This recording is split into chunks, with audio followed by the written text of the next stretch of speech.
All of you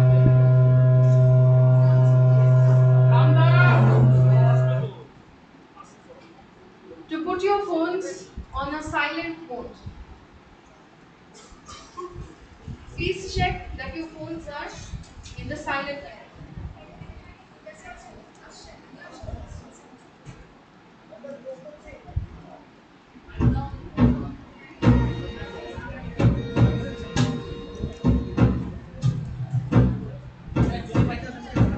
All of you have checked your phones and made sure.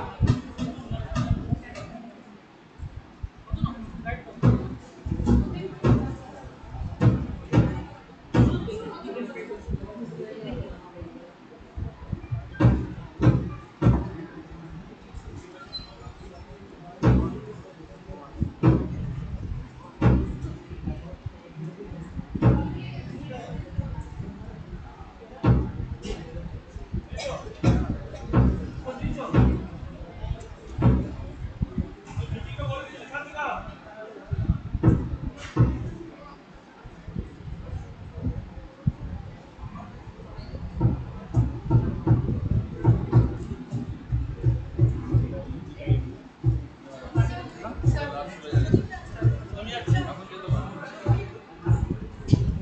right answer.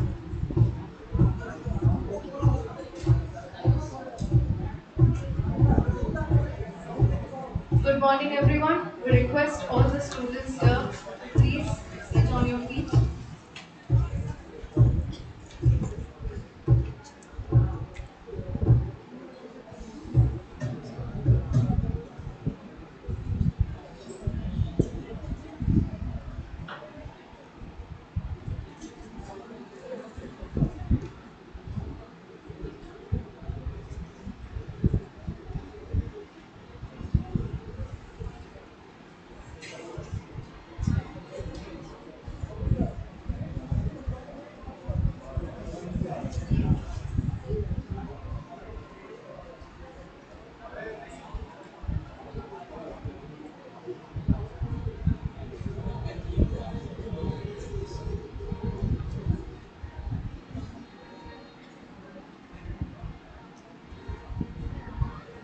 Students, please be seated.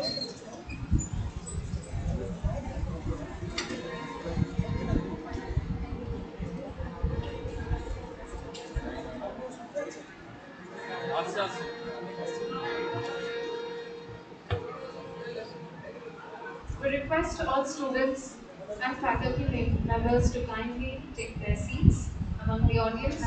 Hello. Hello.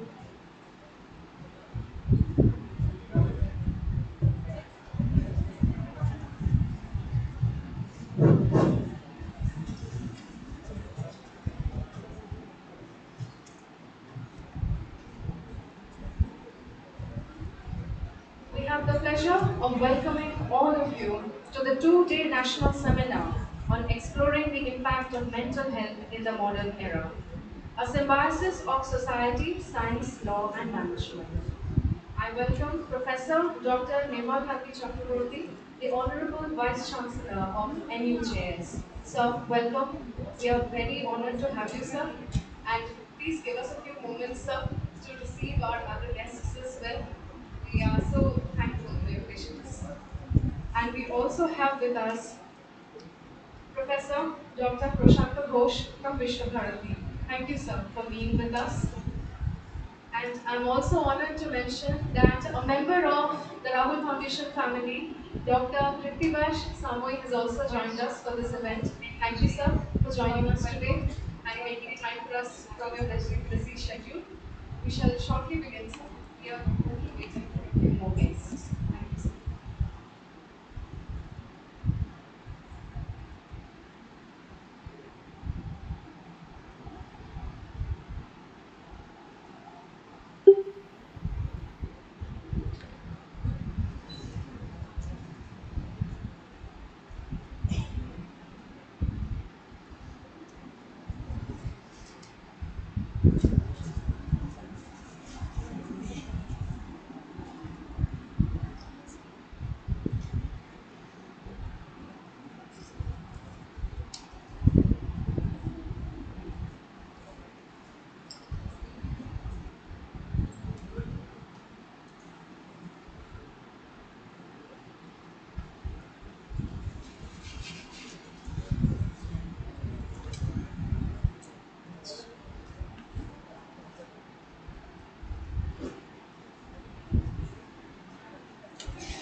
Students, we request all of you to kindly stand up again. We have the great honor of receiving the Chief General Manager of Rahul Foundation, Mr. Priyobruta Bhattacharya. He is the man who has made all of this possible, this hall, this foundation, and all of us, we work here, we study here, all of this has been made possible because of his efforts at the beginning of every day.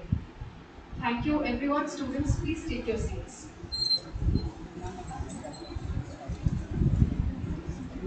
We are honored to have with us the Honorable Vice Chancellor of the National University of Geographical Science, Professor Dr. Nirmal Kanti Chakraborty. We also have the honor of receiving Professor Dr. Prashant Ghosh from Vishwabharati, and we also have the honor of receiving a member of the Rahul Foundation family, Dr. Krithivash Samoy. Students, I request you to please give a round of applause for all the people.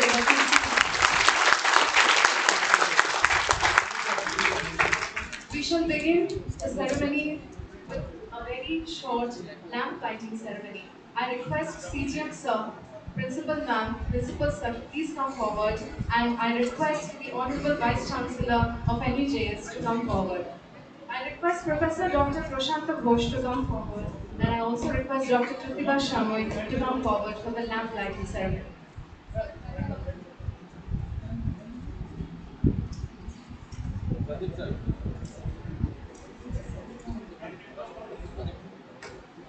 I request Meenakshi Chakraborty ma'am to Enakshi Chakraborty ma'am, please forgive my mistake, to please come forward for the lamp lighting ceremony. May this light shine bright amongst us, and may this light guide all of you, our students, to glory and success.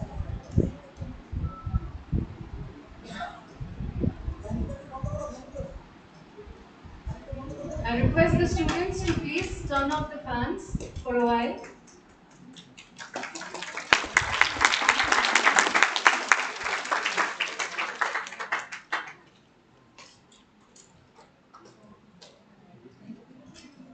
The ceremony, the lamp lighting ceremony holds special importance in our lives because it symbolizes our dedication and it symbolizes the light that we hope to bring into our lives.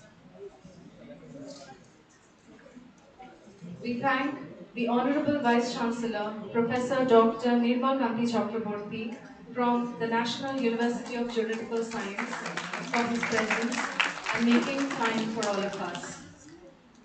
I thank Professor Dr. Prashant Ghosh of Vishwabharati for making time in his busy schedule to come here. I thank the Chief General Manager of Rahul Foundation, Mr. Priyobruta Bhattacharya, the man who has made all of this possible for us. This dream would be incomplete and unfounded without him. I thank Principal Sir of Law College Durgapur, Professor Dr. Paresh Acharya, for his efforts. I thank Professor Dr. Shushmita Ghoshal, Principal Ma'am of the Management Institute of Durgapur, for her efforts in our institute. Dr. Krithivash Samoy is a member of Rahul Foundation, and we are very honored to receive him. As a medical practitioner, it is not easy to make time for us, and yet he is here with us. I request Professor Dr. Lipika Dattu, Dean of Law College Durgapur. I also request Professor Dr. Sujata Acharya ma'am to please come forward and light the lamp of success.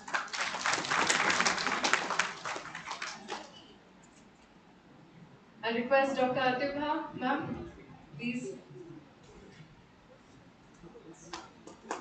Students, a big round of applause for all the men and women that you see in front of you.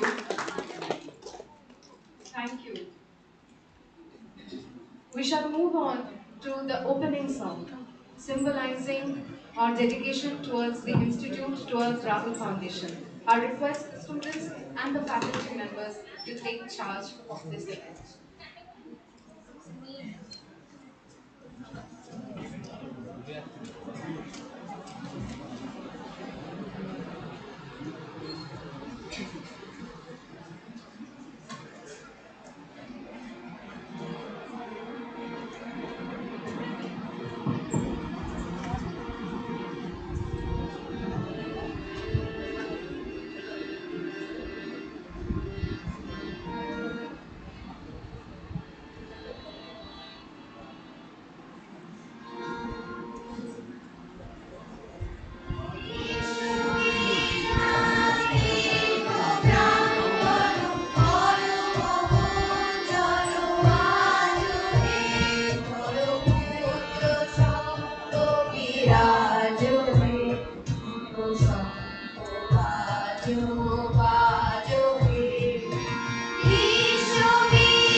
চিররাত্রি চিরপ্রতীক্ষা পূর্ণ করতম জ্যোতির্বিক্ষা রাত্রি দর্শন সাজনে দীপ বীণা বাজনে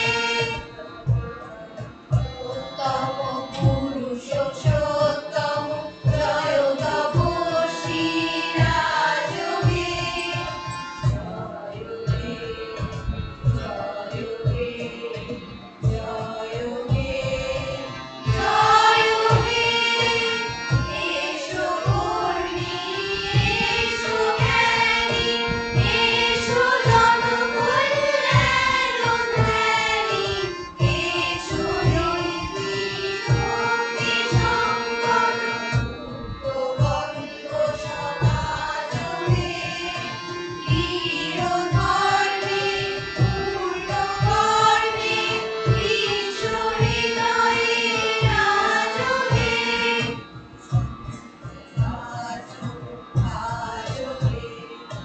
জয় নরোত্তম পুরুষোত্তম জয় তপস্বী রাজবে জয় হে জয় হে জয়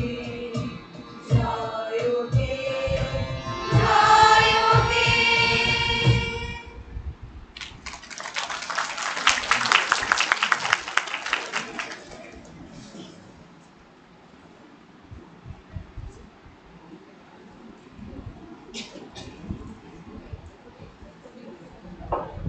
We thank the music team for this performance. I shall now request Principal Ma'am of the Management Institute of Durgapur and Principal Sir of Law College Durgapur to bring our guests forward onto the dais for this next event. I request them to bring up the Honorable Vice Chancellor of NUJS. So, please, I request them to bring up Professor Prashant Ghosh of Vishwabharati, and I request them to bring up CGM Sir of Rahul Foundation onto the dais.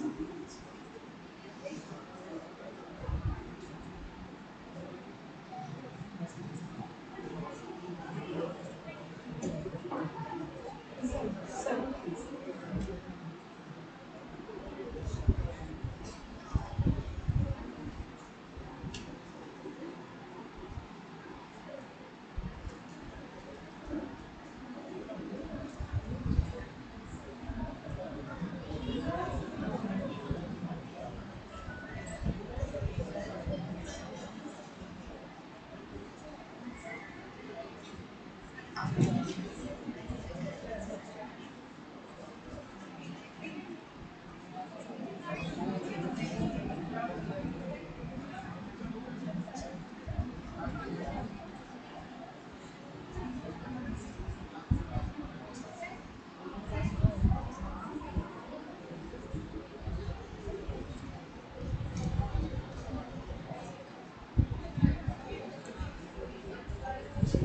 we are very honored to have our guests with us, and I request our faculty members to lead our students and felicitate them.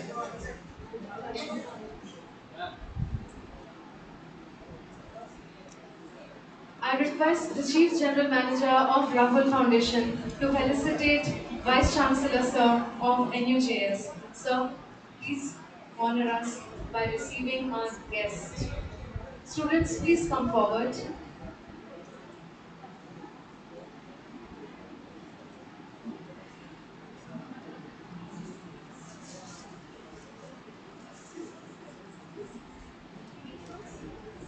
Students, a big round of applause, please.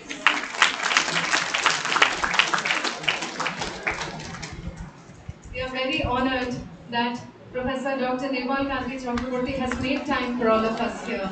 And we thank CGM Sir to make time for all of us and come to this seminar and receiving our honored guest.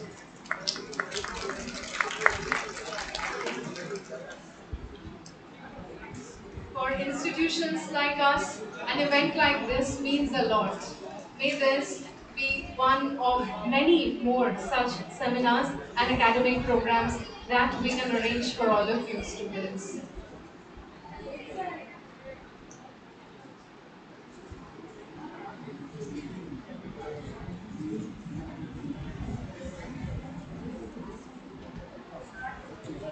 I request Sushmita ma'am, Principal of Management Institute Durgapur, to please felicitate Enakshi ma'am.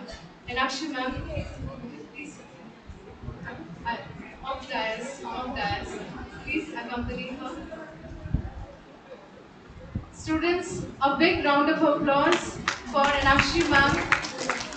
The spouse who makes the hard work possible is seldom acknowledged, and we always hope to acknowledge everyone and all efforts that go down for any successful event.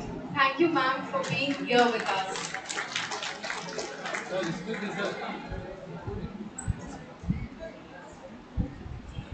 Thank you, Sushmita ma'am, Principal of the Management Institute of Durgapur, for felicitating Meenakshi ma'am.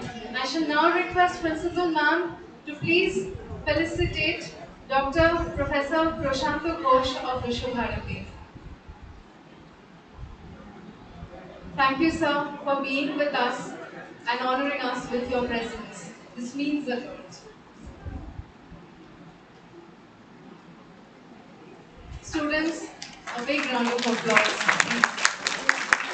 The men and women that you see in front of you are extremely busy most of the year, and yet they have made time for us. Thank you, sir, for blessing us with your presence.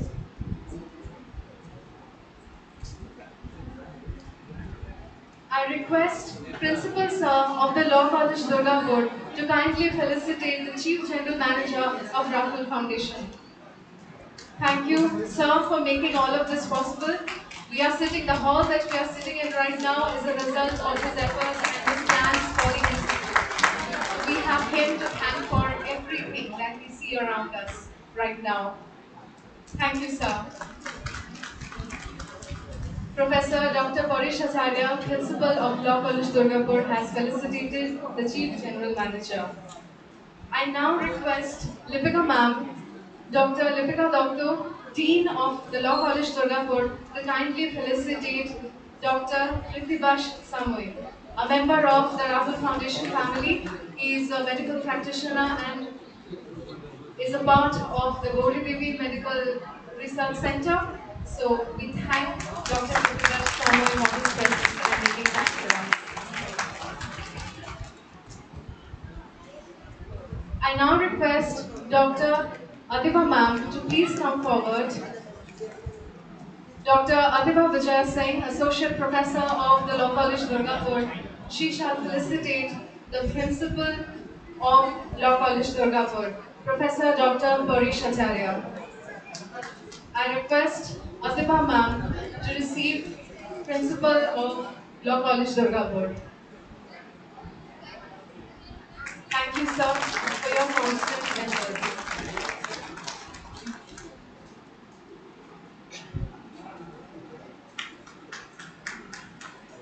We thank both of them for their presence and for their efforts constantly in Law College Durgapur. I also request Pratibha ma'am to please felicitate Principal ma'am, Professor Dr. Sushmita Ghoshal of Management Institute of Durgapur. Ma'am, please. The principals of these two institutes have made this event possible. Their endeavors for your academic excellence always strives through their each effort. Thank you, ma'am, for everything that you have done for the Management Institute of Durgapur. It means a lot to all of us.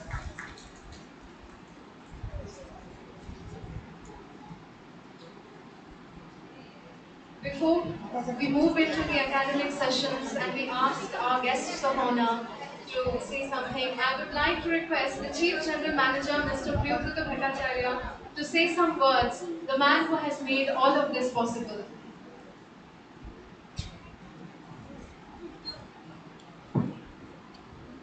Thank you, ma'am, for giving me opportunity in this August gathering.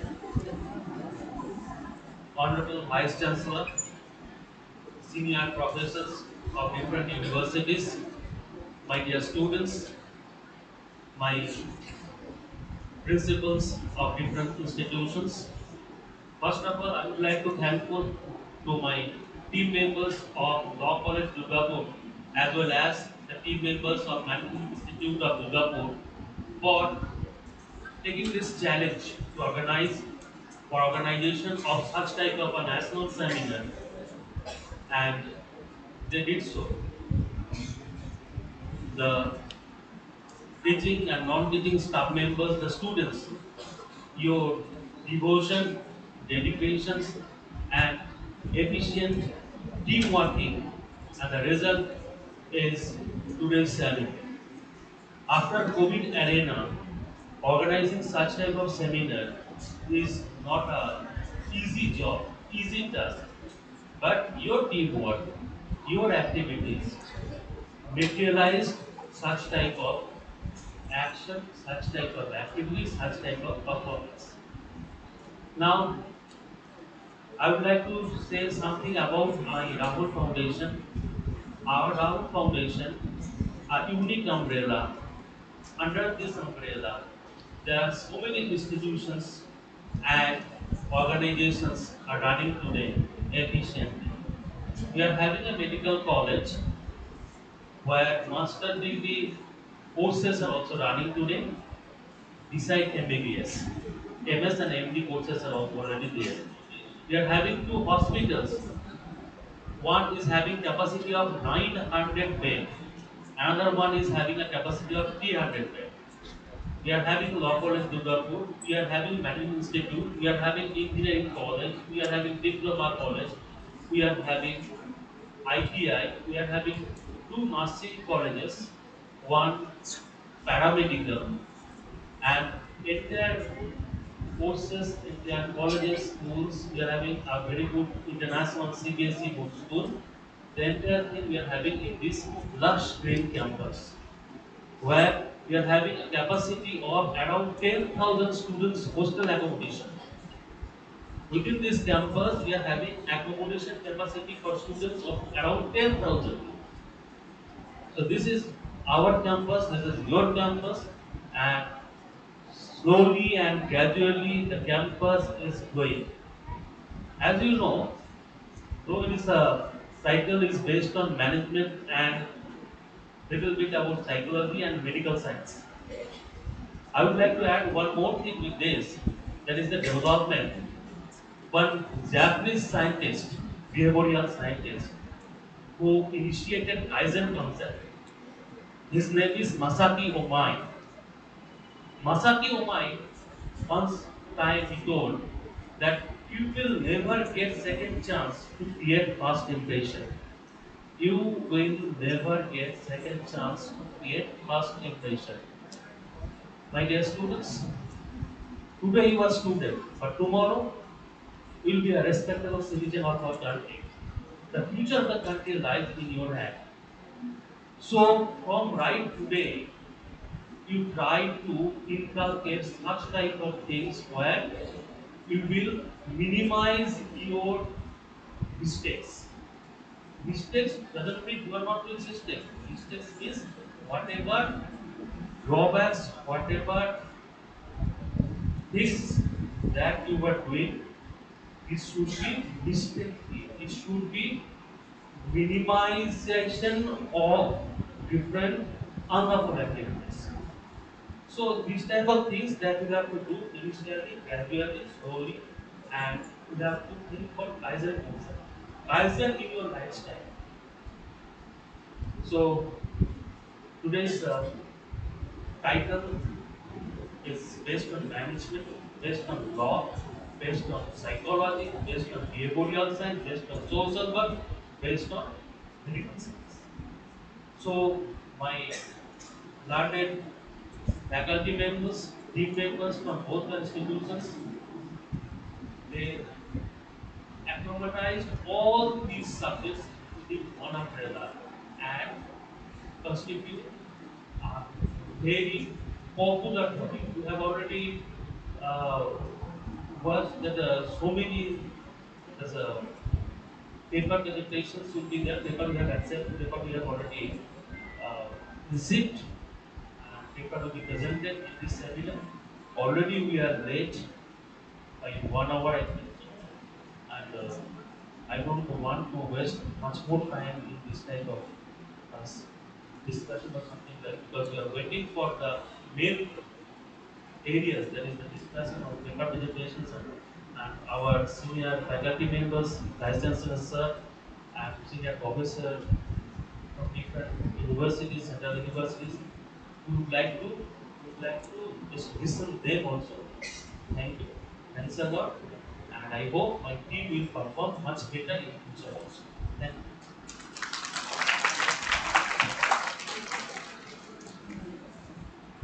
Thank you, sir, for your words of encouragement and for your words of future promise.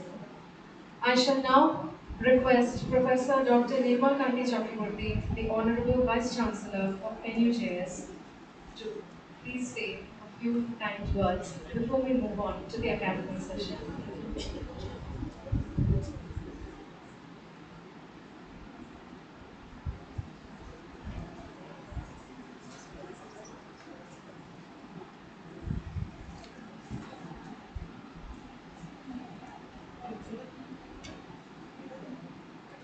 Good afternoon, everybody present here. My sincere thanks and gratitude to the organizer for organizing this type of conference which giving not only for students to now every institutions, be it educational institution, be it a organization of industries or hospitals or any organization of government department, everyone, I think, to know about the importance and the need of minimum knowledge and its utility in our workspace. For that, it is a welcome opportunity for every one of us to have some ideas, some also students will interact how important, how we have some impact on the present era and then gradually we learn its impact in society towards other management skills. So I think it is a very well thought seminar and conference, national seminar. I congratulate all the organizers for thinking and doing this. So my best wishes for all of you. Thank you, sir, for your kind words. I shall now request Principal Sir of the Law College Durgapur to please welcome our guests and say a few words of encouragement for all of our students.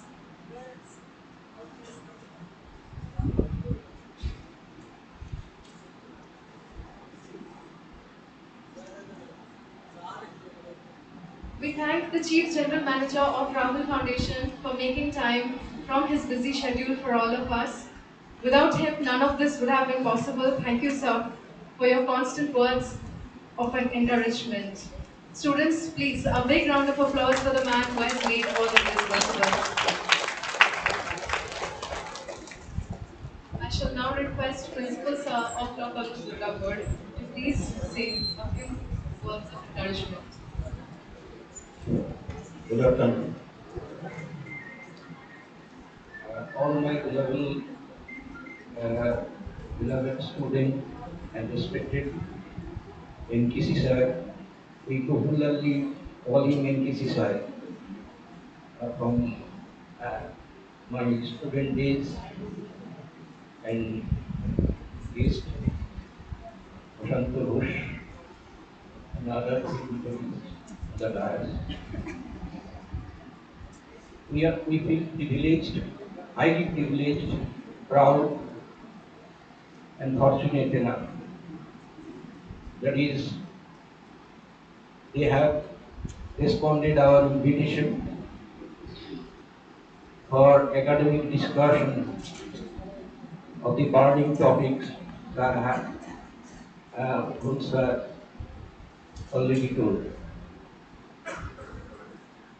I sincerely pay my respect and thanks to the organizer of this seminar and also Principal Madam MIT. Actually, this theme and Litika Madam, these seminar topics are to the brainchild of them. I also pay my sincere thanks the students who after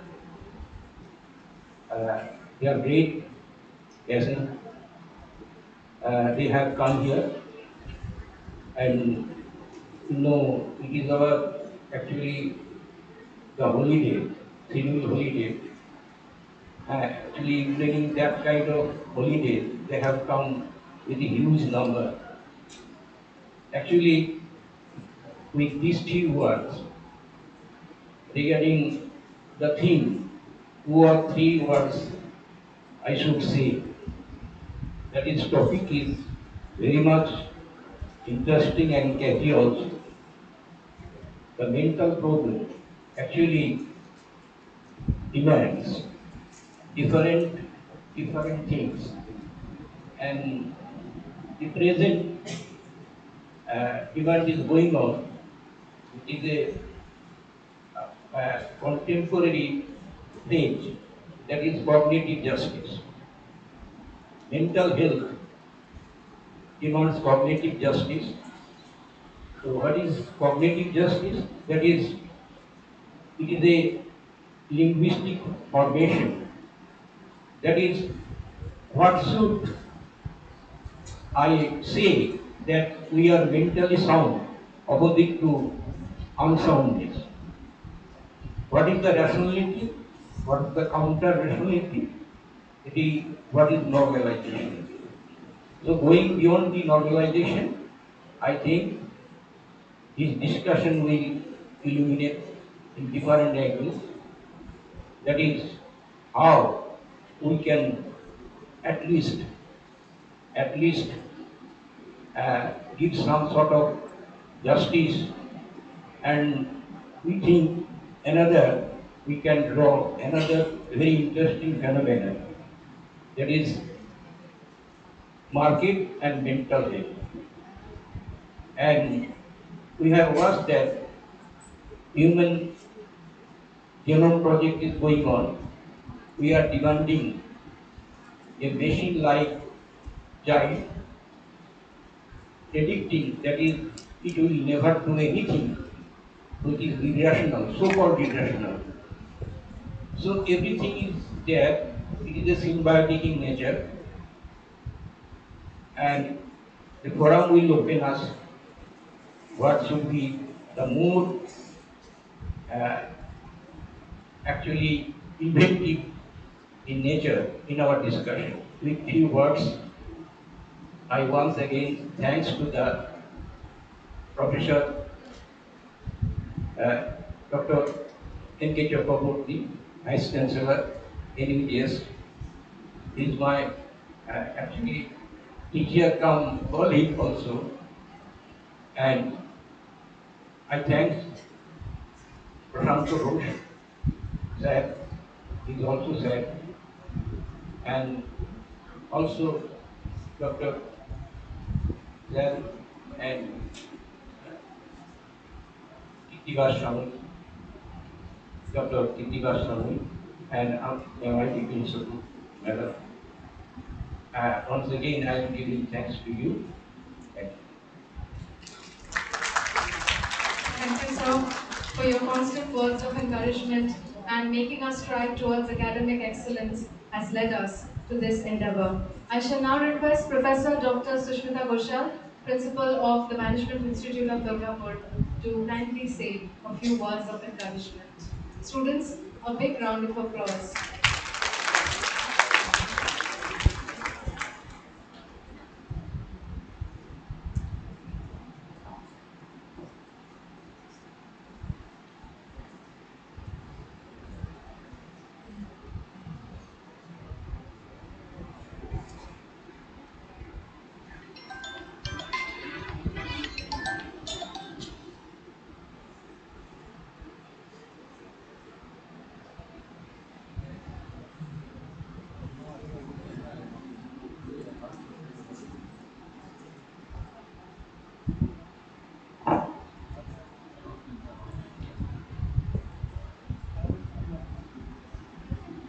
morning. A very good morning to the honorable dignitaries on and off the dais. Honorable Vice Chancellor Dr. Nirmal Kanti Chakraborty, VC NUJS, and Professor Dr. Prashanta Ghosh of Vishwabharati and Professor Dr. Vishwajit Ghosh, respected Principal Law College Durgapur, and respected Dr. Kritika Samoon, all the faculty members of Law College Durgapur and Management Institute of Durgapur, all the staff members of Law College and MIT and Rahul Foundation as well. My dear students of Law College Durgapur and MIT and all the participants, all the presenters, paper presenters of MIT, Law College and other institutes. A warm welcome to all of you, to Rahul Foundation, to Law College Durgapur, to MIT. We are indeed happy and extremely grateful to you for joining us here today. Mental health. Today, our topic of this seminar is, a symbiosis, sorry, exploring the impact of mental health in the modern era, a symbiosis of society, science and law and management, organized by Law College Durgapur and Management Institute of Durgapur. Mental health includes our emotional, psychological and social well-being. It affects how we think, feel and act.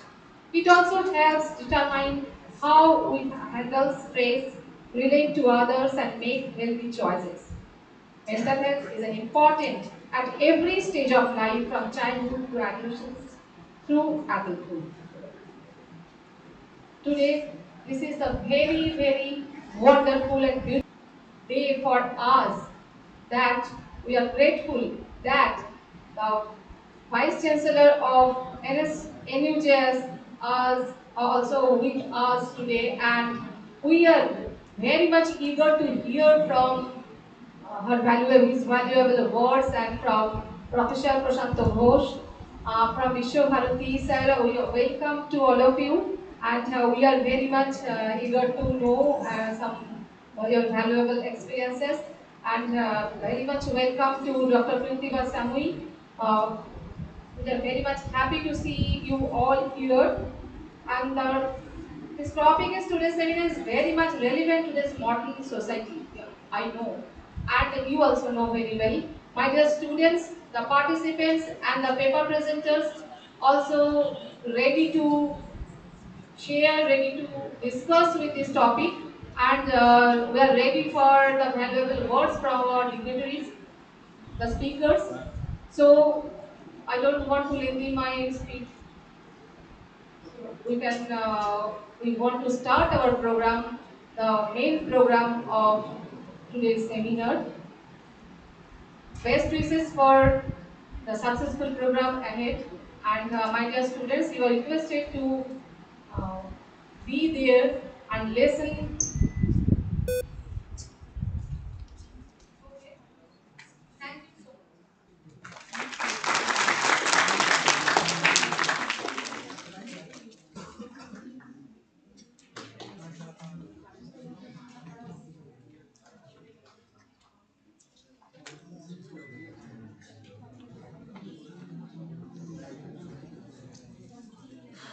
Students of ours will be back in a while. Give us a few moments.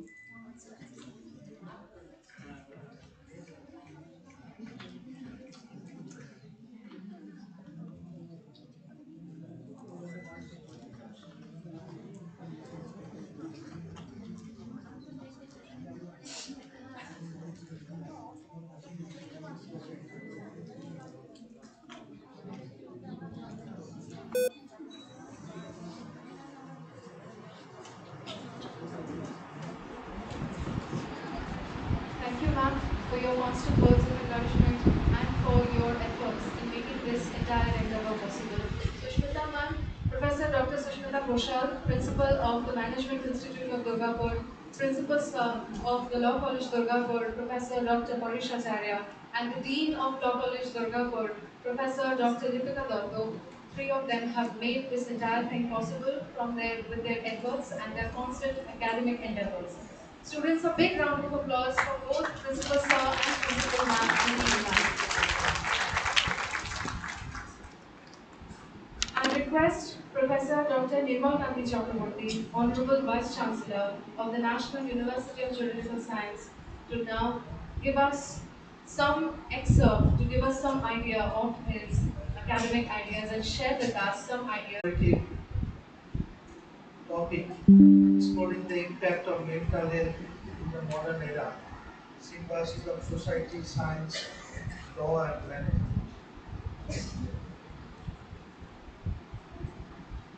Now, it is my idea that today, as I have already mentioned in my 2 minutes interaction, that it is very much contemporary topic and also important for all institutions, organizations. So why I have observed that, let me start with the very first impact, as in the title of the seminar, the society. What is the impact in the society, the mental health? You perhaps noted, and particularly law students, that we have, before this present Mental Health Act 2017, there was a journey of this law. It was with lunatic act and then transformed into mental health. This transformation indicates some perceptual change also.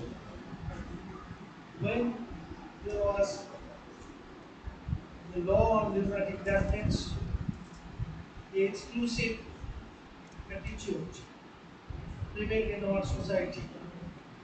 And then, with the development of psychology and other allied field, medical field, we realized that all having either some mental disease or some sort of distress or problem in thought process. We are all within our family, if we think our society is there. For that, our law also perceive that transition from exclusiveness to inclusive society. For that, what impact after our socio-economic development, the present technological evolution, and also the work culture, workforce, attitude, some of the ideas and thoughts focus on our conflict theory, whereby in our economic system, where exploitation and also the opportunist capitalist culture make the human being to live as much as possible to the production oriented society, and that makes them face them distress, a kind of mental pressure where we need to think how to maintain good mental health. So mental health not which we thought in our society as kind of exclusiveness of the family or society. Now we have to think how we can think for them. Why we have to think for them? Let me go for one analysis that is done by one researcher. That finding says that 23% those who are in the workforce, they have only 43% observe or acknowledge that for them family is the priority. That means majority of the workforce, those who are in the workforce in the present global so-called global society, so-called industrial or technology society, they are also not able to give the proper time to the society. 43% acknowledge they are not able to give the time with reserve to be given to the society. Similarly, 84% of the women employees who are to work 6 days in a week, they are also acknowledged that they are not able to give the attention to the society, to their family, of which they think that is their duties and obligations. Out of the 200 respondents in the study, al- only 9% feel that they are able to cope up. Others are all thought they are under work pressure. 15% acknowledge that they are not enjoying the job. Similarly, 57% were unhappy about the work culture in the organizations. And also, 83% those who are getting are satisfied with the allowance and salary, they are also express their dissatisfaction about the time given, about the leisure given to them. So mental health care, if in terms of our society and the present socio-economic context, it is to be looked into a problem in organization, institution, whether it is educational institution or industry or any other organization, particularly where 24 hours is the duty, police, hospitals, people. So mental health require to be looked into as one of the important aspects to get the real creativity production in our society. If we come to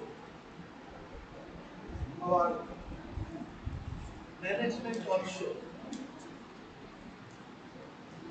the present international law organization ILO, and perhaps you are now aware about the new labor code. They have designed a work time that individuals should be given some choice. For example, that if 40 hours required to work in a organization or institution, you give them the liberty to choose their work hour. It is not strictly for 9 to 5 or 10 to 6. If anyone one day needs some family emergency care, be allowed to come in the office after 2 hours. Yeah. Because 5 days work, he or she can make up that in the other one day when there is not compulsory office.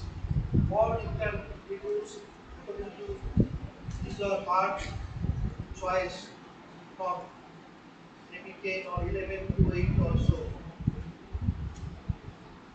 So what actually now policy of the management is that it is not the strict timings which we produce more.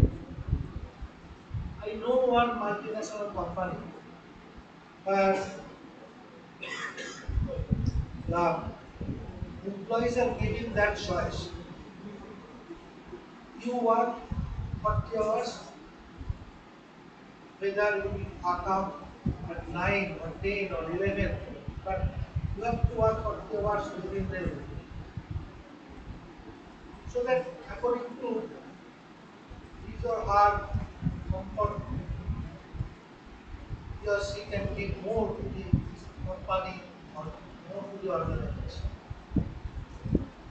We have to think how to use our workforce to the maximum level, and for that, it is not a strict discipline alone, but liberty also to be extended to the workforce. Depending upon the particular type of work, you have to think of that also. Now, if I come to law, I will draw attention of just few days back, our Chief Justice of India also expressed and is acknowledged in our public policy also. 70% or more, and in our state, it is 80% or more prisoners are under trial prisoners, and some of those prisoners are languishing for more than 10 years in the jail. It is also fact that those who are in the prison, in some occasion, their punishment may be 3 years or 5 years because they are unable to engage and to pay some security for their language. It is also happened, particularly we know our country surrounded by small countries, and there are huge influx of foreigners without documents. And under the Foreigners Act, if any person found without any documents, valid documents of visa and passports, may be detained by the police. And in Calcutta, one prison having more than 2,000 such prisoners, mostly women. They are there for more than 10, even 15 years. Nobody from the, her family ever where she is, and she is unable to connect with them, and though the bail on that, the maximum punishment in 3 years, but they are in their confinement. Now their mental condition, their mental health is a concern to the whole nation. Moreover, the children of the prisoners, there are normally the big halls where the women prisoner with their inmates, with along others inmates, with their children below 5 years. They are also to live there and to develop their childhood. I had opportunity in connection with one project, Government of India and National Human Rights Commission.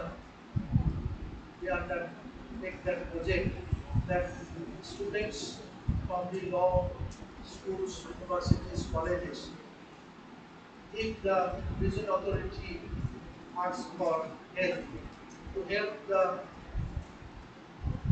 advocates who are legal aid lawyers prepare their case and for bail, where it was also revealed that those having children also, their children also suffering from that. As regards other cases also, those who are under capital punishment, life imprisonment, or sometimes sentenced to death, their clemency application, their pardoning application also pending for 15, 20 years.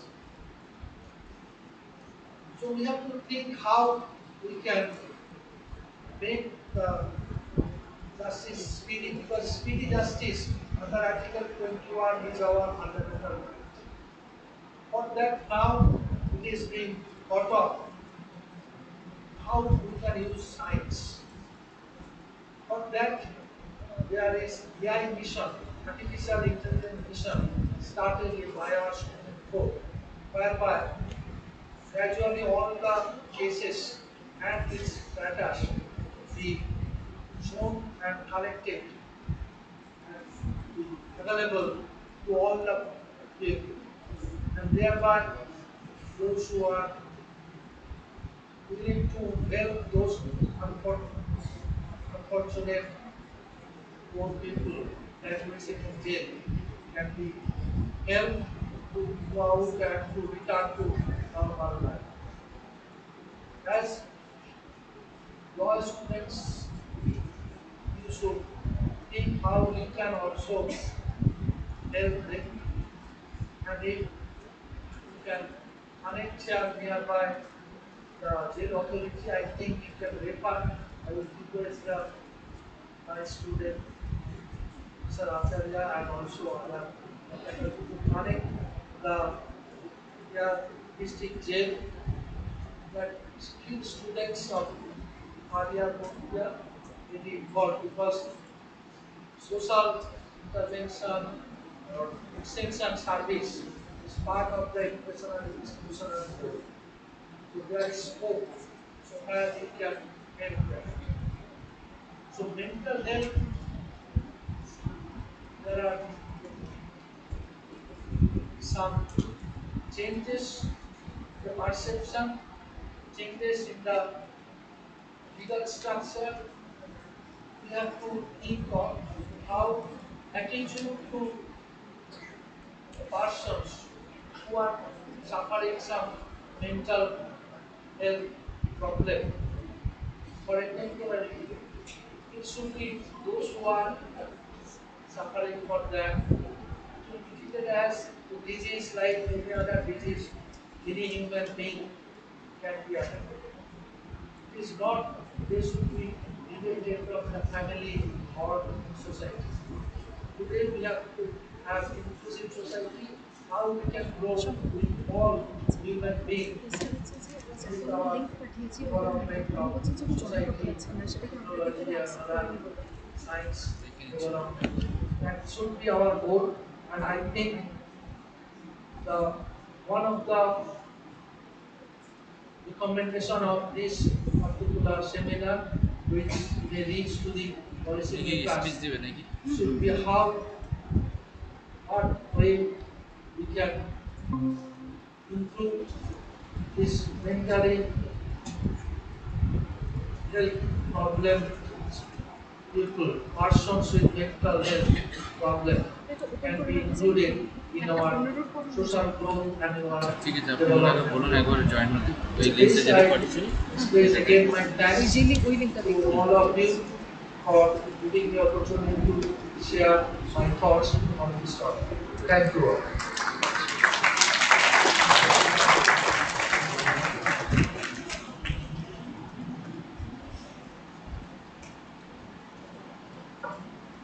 Thank you, sir, for that, for sharing with us your brilliant ideas And we thank you again for being a part of this two-day national seminar with us.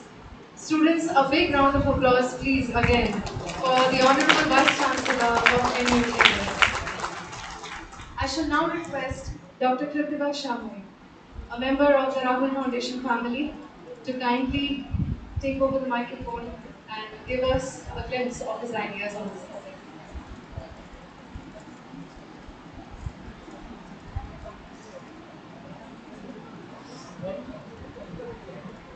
First of all, I would delegates, all the respected delegates, senior professors, principals and principal men, all the faculties, regards to them, and also love to my students, not our college students.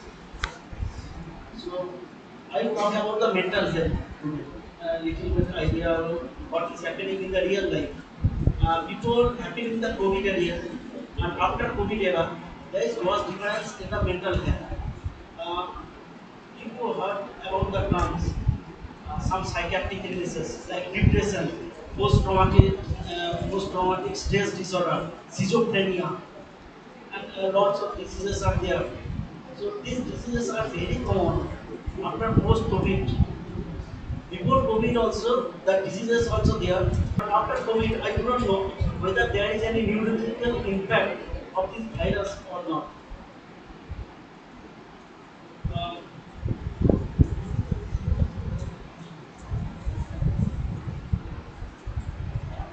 Hello, hello.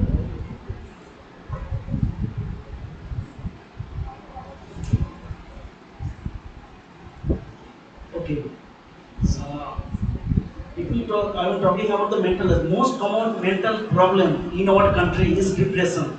So if I elicit the causes of depression, we can clearly understand the most common cause of depression is less job satisfaction or any family problem or something overwork or stress in the work.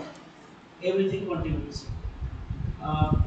To prevent this, what we have to do, uh, one thing is there that early to bed and early to rise makes man healthy and wise. Always try to be involved with one organization. Some people works in multiple organizations, three, four organizations. So maybe due to less job satisfaction or something else, but it will increase the stress or increase the burden. So what I suggest to everybody, today you are student, working in your study, in future you will do some work. So try to study or do work, whatever may be, must be done with dedication. So if you dedicate your work, then it will help to improve the organization and indirectly it will help to improve our country. So just keep just keep your mental health. Uh, just you have to focus on this mental health. Okay, I will not talk very much. Okay. Yes.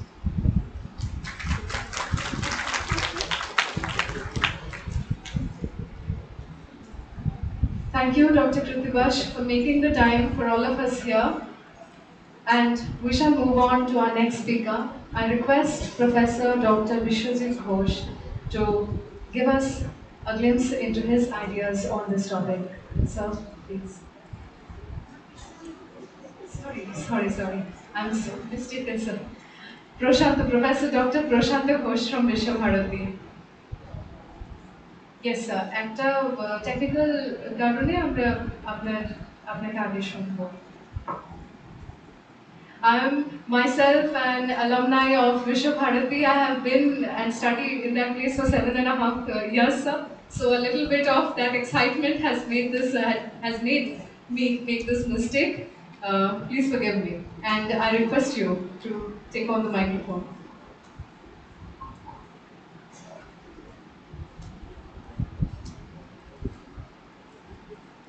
Good afternoon, everyone on the dais and off the dais. We are here to discuss on a very sensitive issue which impacts each one of us, whether a student a faculty, a young, aged, doesn't matter. Mental health, exploring the impact of mental health in the modern era, a symbiosis of society, science, law, and management. So it's a multidisciplinary approach to look into, but it need not be called a multidisciplinary approach because it covers mental health, covers each and everyone who lives in the society, right from the adolescence until the old age. Now, the changing nature of society and changing nature of technology, changing nature of attitude, changing nature of behavior and our conduct, more specifically our practice, have moved us from north to west, east to, but as far as one of us. Sometimes among friends when you talk, one get annoyed and say, mood mat kharab karo. The person who says mood mat kharab karo, he is already having some mental health problem. That's how I look at a person. Now, where from this mental health issues comes? We know two kinds of health. One is physical health, other is mental health. Now, when we are physically ill, mentally also we feel little sick because there is a very causal relationship between mental health and physical health. And when one is mentally ill, also feels physically ill. So this kind of impact on each other, mental health and physical health, in fact they coexist. They coexist. It cannot be separated from other. Doctor just now was talking about our lifestyle, which has been changing so fast in this age of technology. When we studied in a college, we had no access to mobile, we had no access to internet, we had no access to any kind of technology that could foster our learning or strengthen our learning. But we had to say search and sit libraries, hard copies, books, journals. That was a kind of scenario that is passed away. And now, after on the turn of this century, we have got everything in our hands. In a mouse click, we can know the world. We know, for your information, as far as mental health and mental health professional is concerned in India, so very few. We have inadequate mental health professionals to address the rising mental health issues today, be they students, adolescents, or aged, or middle-aged. Doctor is sitting here, they would be able to give you data. How many of them are going for psychiatrist and how many from social science, that is psychology or applied psychology, opting for counseling practice. And that is an issue because and majority of the people in our country are unaware of the mental health professionals and kind of treatment that is available either in the community or nearby their community or in the towns or cities. Very few. Only when doctor says that instead of treating him physically, if he or he needs some mental health treatment, then only deferred cases are getting treated. And the availability of such professional is very low, not accessible. I will give you an example. After tsunami in 2004, We were conducting a study in Nagapattinam and across the southern peninsula where the tsunami had impacted on. And we found stress, trauma was the major problem with the people they were suffering from, including school children. Trauma. And for that, only divisional hospitals had one post, and most of the posts were vacant. So there is none to take care of their mental health issues once they are going through the traumas, like the COVID-19. Doctor was mentioning has put us, and many of our speakers have already mentioned that after COVID there has been stress and trauma. I will be coming to stress and trauma, how it impacts on employees, especially for the management students, how to deal with.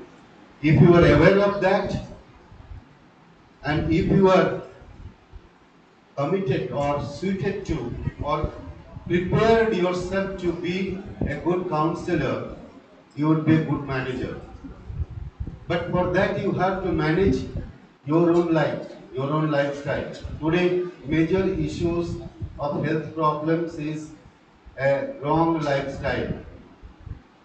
Going back to the going to the bed late and rising up late. That is the majority of the students follow. Even while I was watching and the speakers were speaking, I found 80% of the listeners were passively listening, some are not listening, talking to each other. We don't know where we are. We are not interested to know what we don't know.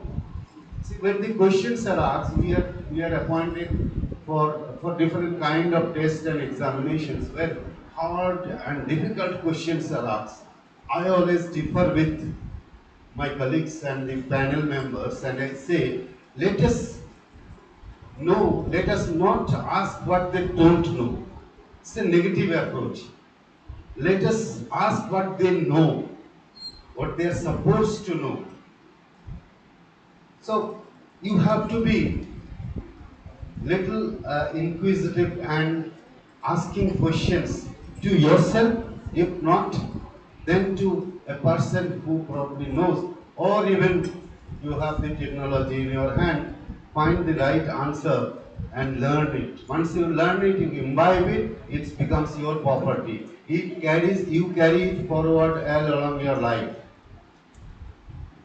Nobody can share it. Everybody will come to you to know what counseling is and how one can stay mentally fit. Whether you are a social worker, whether you are a management professional, or you are an engineer or doctor, whatever you are. This is very important. You have to prepare yourselves. And how do you prepare? Going late and rising late is not going to, for that, our university had a class time from 7 o'clock.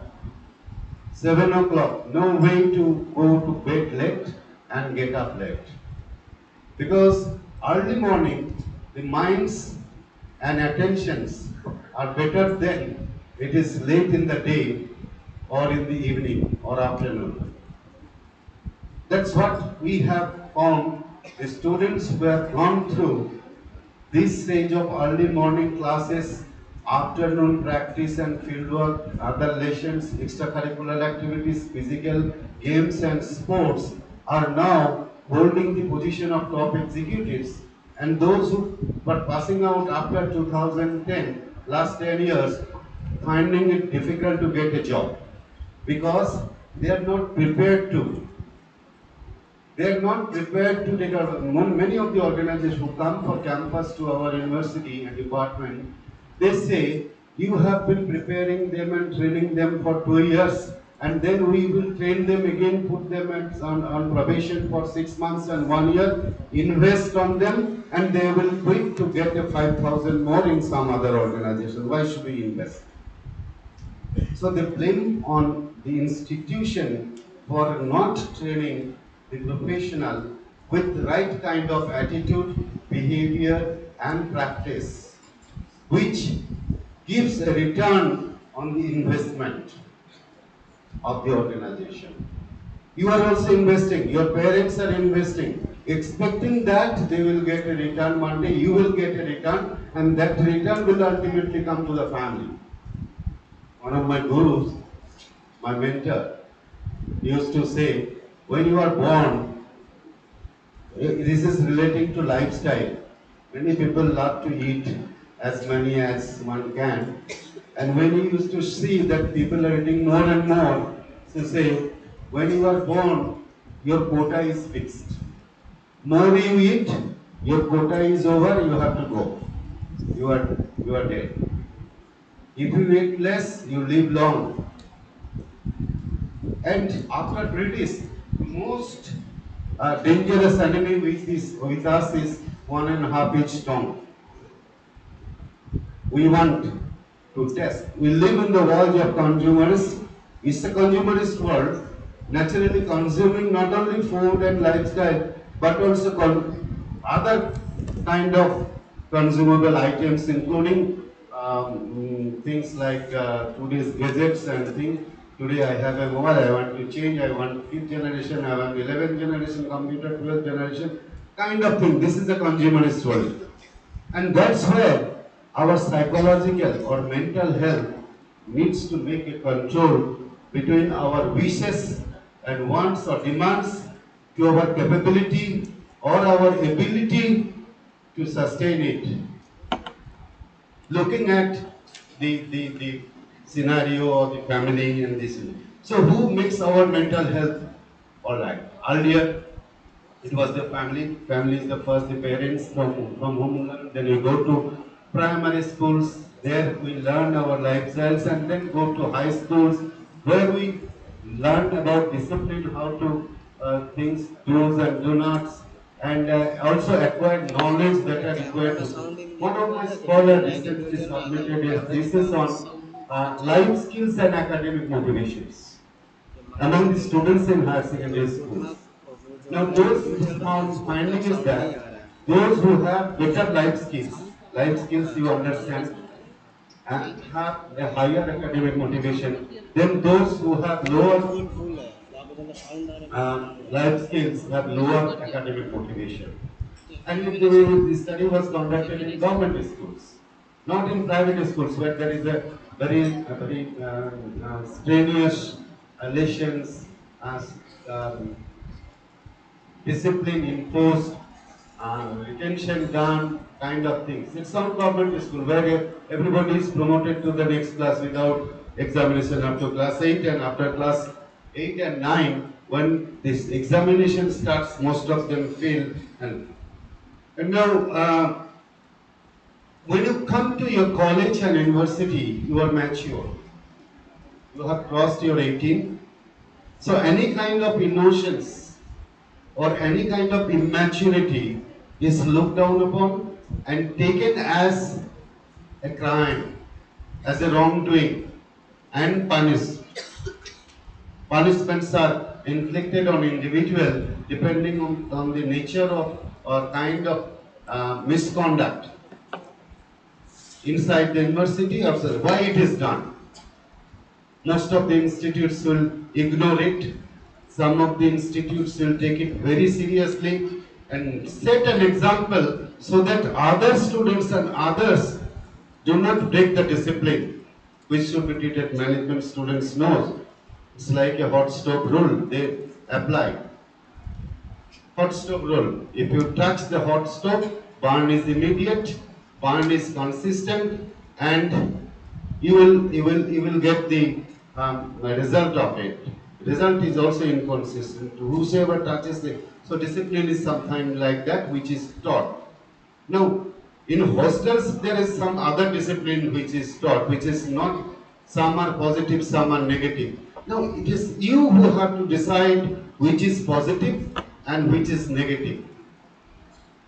Things which are negative, we should not take it. Like Ramakrishna is saying that when the swan drinks the milk, no, mixed with water, the swan drinks only the milk and separates the water, not takes the water. So we have to do something like that. We have to acquire that skill of eliminating the wrong things and pick up the right things to make our future, our career brighter, and that is required. You require a strong mental health, very strong, very positive, which will ultimately result in some achievement in future. Now, university and cultural and social environment. This is another important factor that we builds our, mental health. When I started my career in academics after leaving the corporates, I found during my during my studency, I found almost 80% students would be there in the playground in the afternoon, and it was compulsory. Attendance was taken. Whether you have to opt for some play, it is your choice in which you want to develop your skill, but attendance is compulsory. If you have less than 75%, you will be questioned. If you have say less than 70, you are detained for the year. So everybody used to be there. When I started my career, attendance was not taken, but at least 70% of the students were found in the playground in the afternoon after the class. And good things could be built from the university and institutions, from each institution.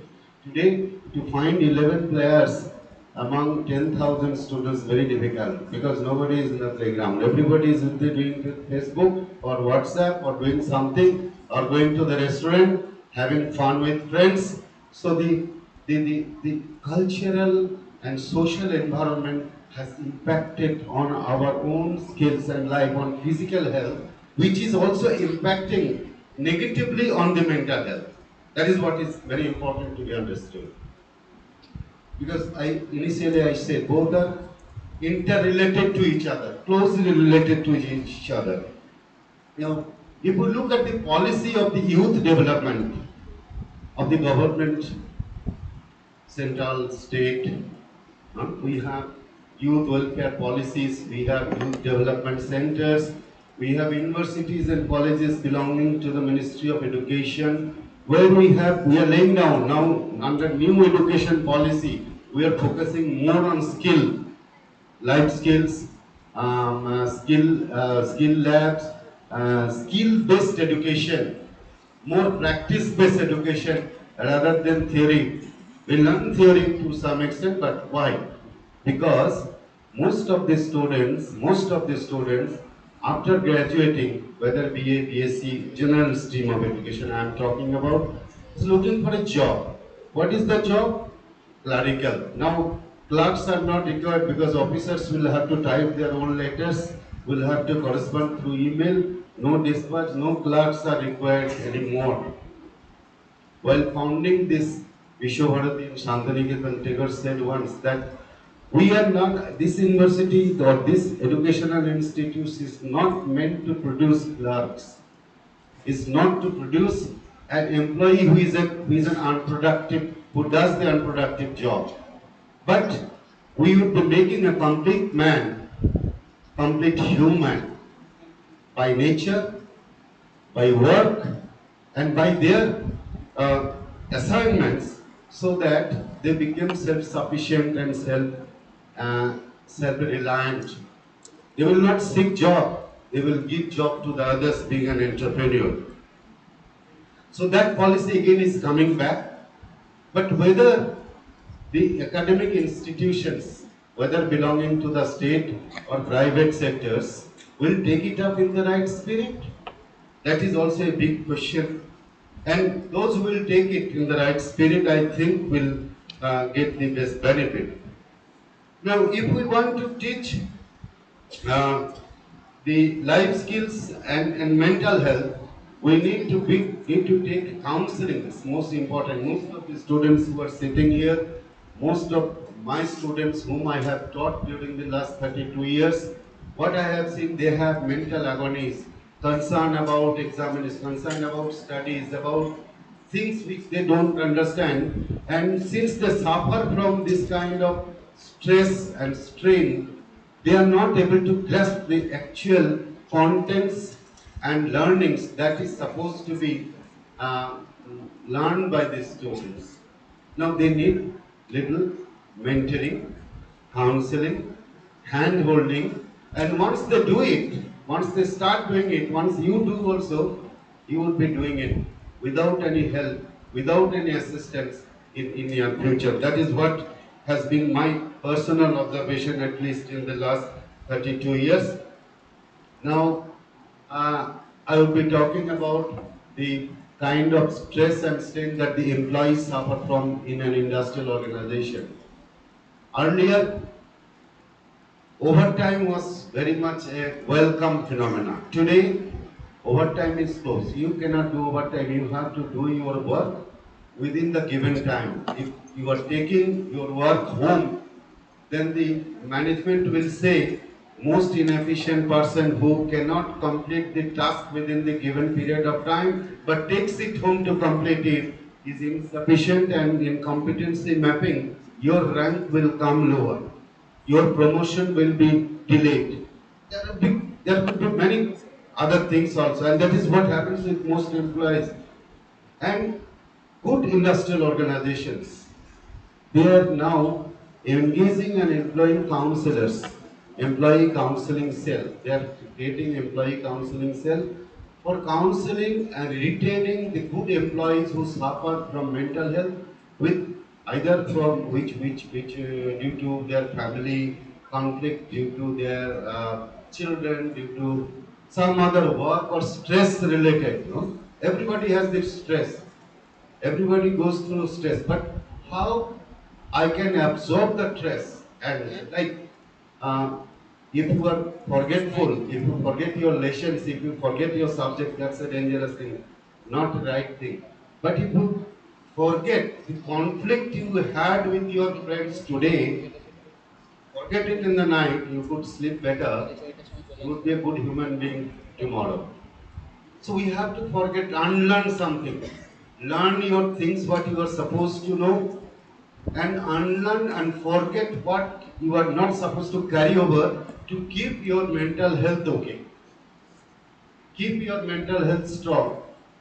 Some of the people fought with me. I have been administrator for at least 17, 18 years, even in the academic. I worked as head, as dean, as principal, and then proctor. Most of the conflicts used to take place with the students. And then I used to sleep. Then people used to ask me, could you sleep yesterday night? Well, yes, I could sleep from 10:30 to 5:30. You didn't have any problem, so much of conflict, you had so much, you were get out, you were doing, I have forgotten. Well, will you speak to that student who was putting wrong languages on you? Oh, yes, I will speak. Well, how come? Because I have forgotten. During the sleep, I have forgotten. I want to forget those things because once I carry it over now, this will be carried over for years and my mental health breaks down. So I have to keep myself mentally fit to go ahead with the administrative decisions and to from which I am not going to deviate under any circumstances. Students who do not have at least 60% attendance in class and 17% in practicals, they were debarred from examination. They cleared out me, they did anything to do. But I said, oh, now those students who are working in some good positions comes back and say, what you did is the right thing, and that's how we changed ourselves. Otherwise, we would have not changed ourselves. So temporarily, it gives a displeasure on to you, but ultimately it brings a pleasure.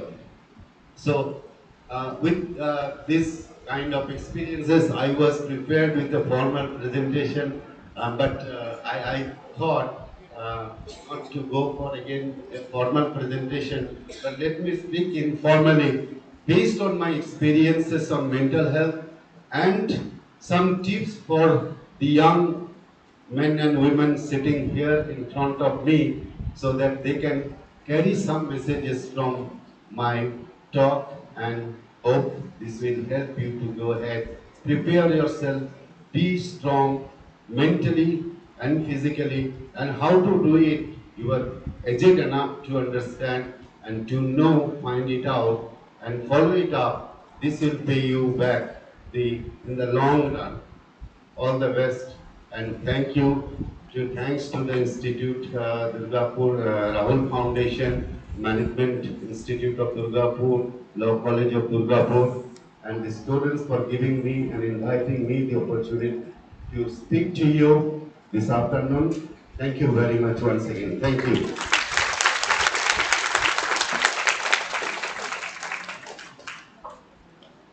Thank you, Professor Ghosh. Your speech was very captivating for the students, as I understood from their faces and from their interactions. The way they were looking at you and the way they were listening to you, I'm quite sure that they enjoyed it. We shall now, before we break for lunch, we shall open the session for a question answer. Yes, ma'am.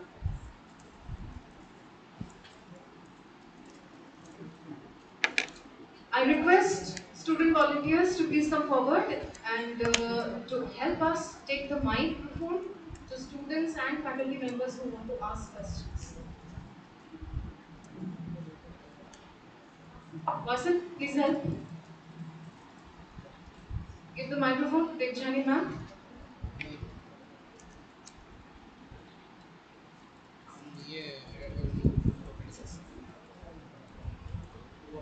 Thank thank you, respected sir. Sir, I have no such kind of a dareness to asking questions, but I need your advice, sir. Uh, some minutes ago, you have told that to keep ourselves fit, physically and mentally, we need some games, sports, such kind of activities.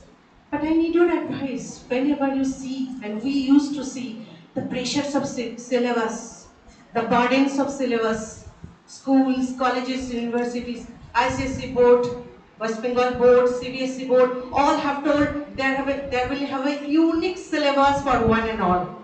But as such, no initiation will have seen. So what is your suggestion to all of us? Thank you for raising this question. This is a very pertinent and important question.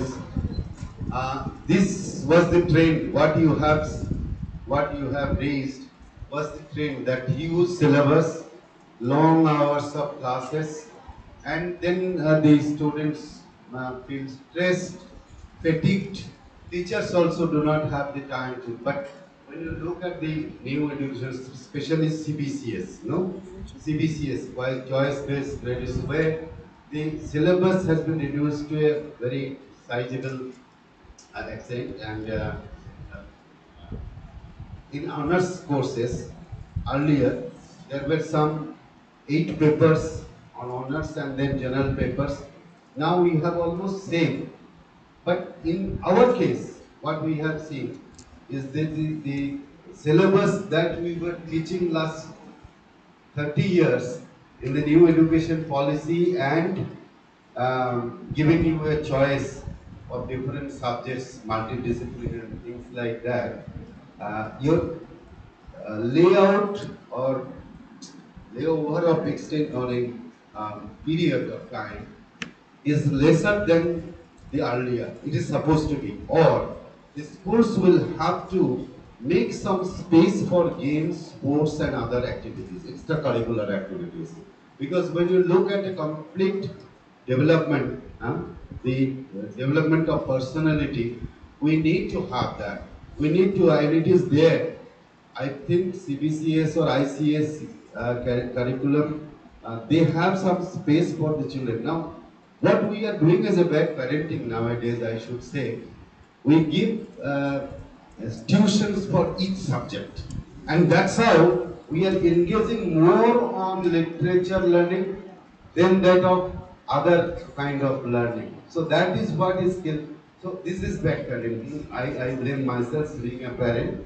But I used to leave my children to go for plays and games, because every afternoon is free for them. At least 1 hour of play and rest, or 1 hour of play in any kind of play is very important for them.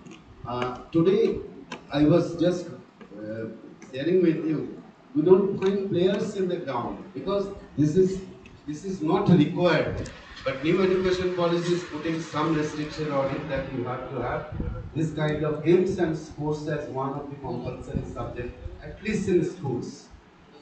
Now, when you look at the medals in international competitions, China, Japan, they do it. Why they do it? Because physical education is compulsory from primary education. And that's how they are growing. In our case, physical education is not only bookish education. uh, Getting 100% score is our primary objective. That is where we are diverting ourselves. Now, it is responsibility of the teachers, the academic institutions, and government policy makers to relook into this kind of event and how we can make some space for the children to learn, and parents not to stress on individual paper tuition, individual teachers, but a comprehensive learning, maybe 1 or 2 hours in the evening. I was just some community. After the school hours, nobody lesson learn. They sit together and talk to each other about their experiences, what they had today, and share their values, what how they can do it better tomorrow. It's a kind of things which is introduced in our family life, in our social life and cultural life. I think will improve our mental health. Thank you. I don't know how to restrict them, but anybody is welcome to put suggestions or observations if you have any opinion. It's not necessary you have to. Yes, yes, sir.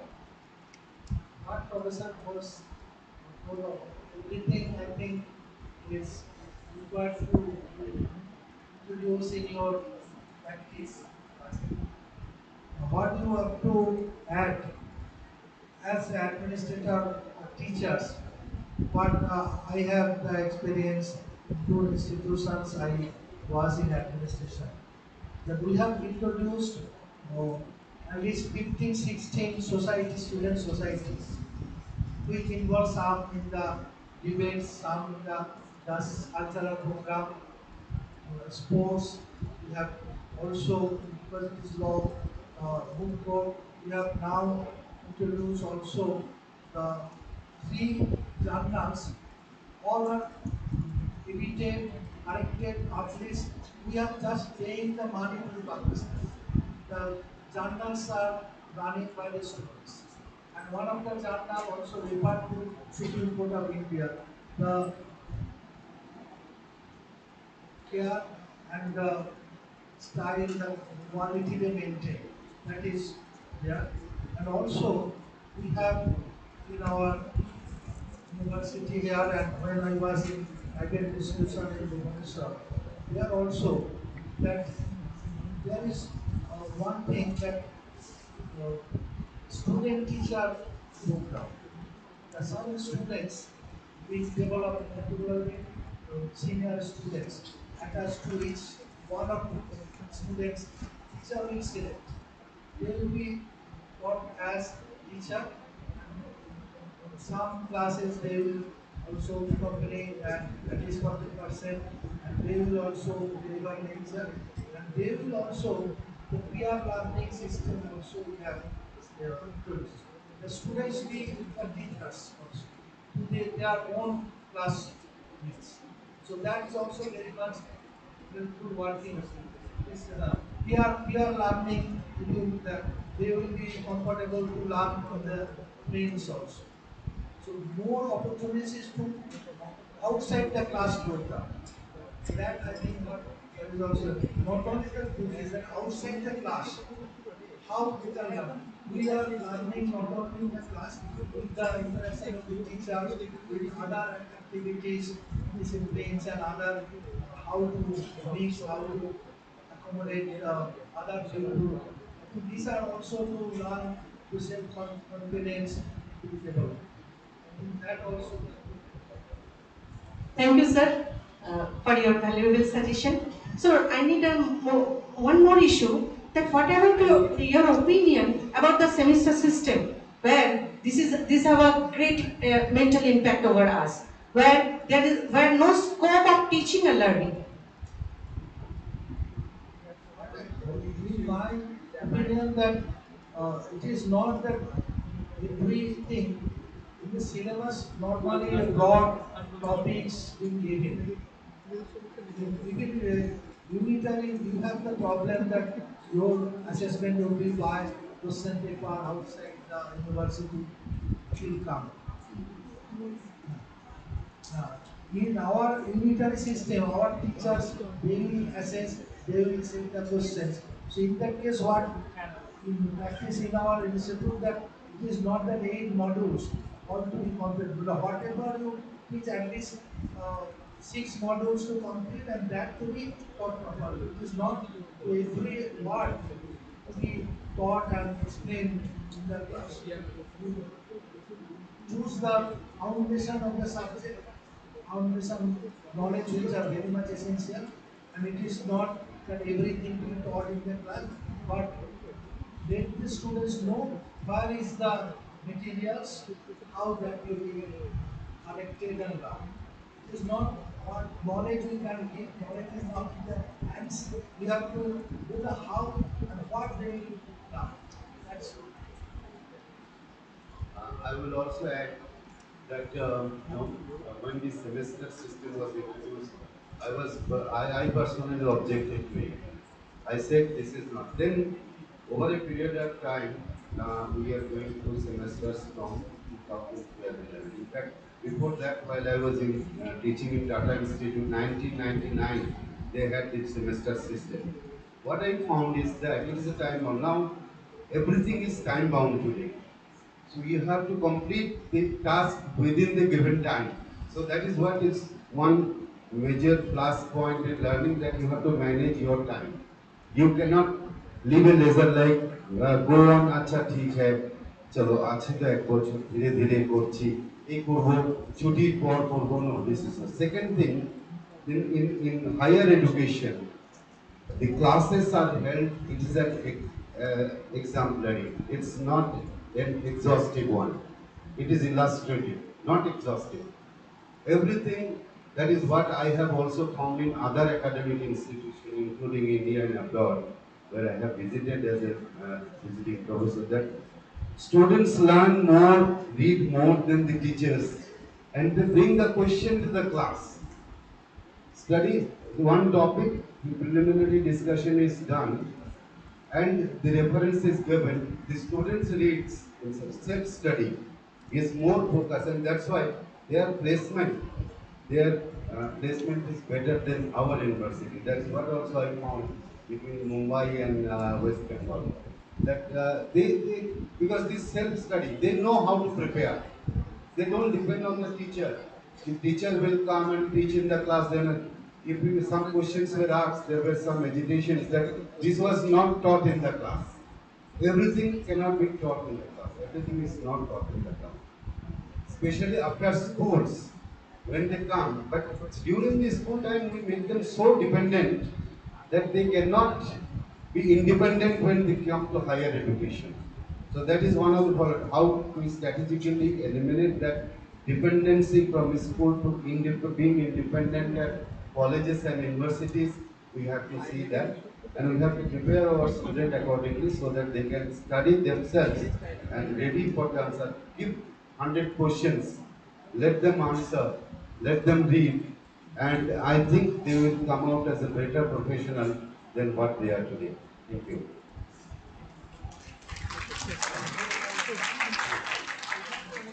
I am tempted to add something.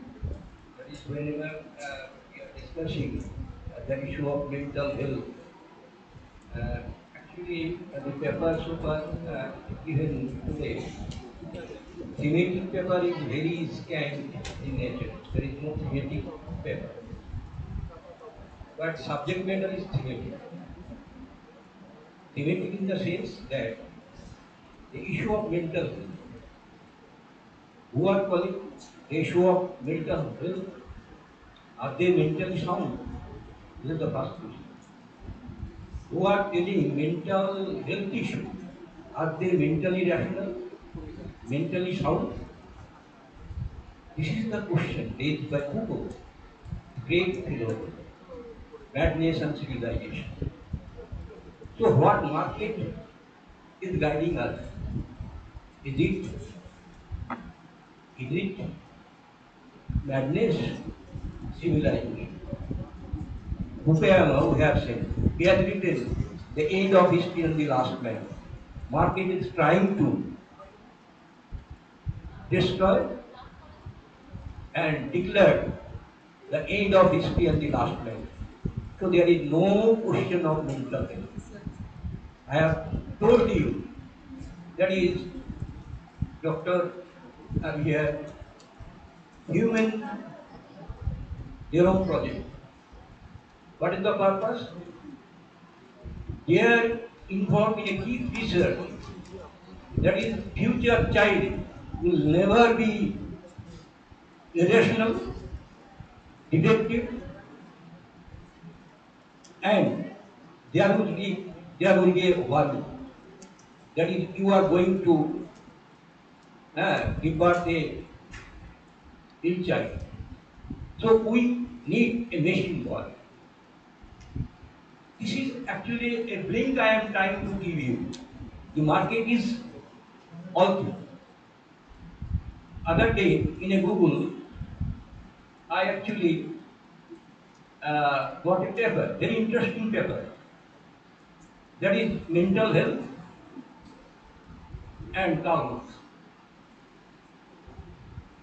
We have seen the Marx actually told us the problem of alienation at that time after industrial revolution.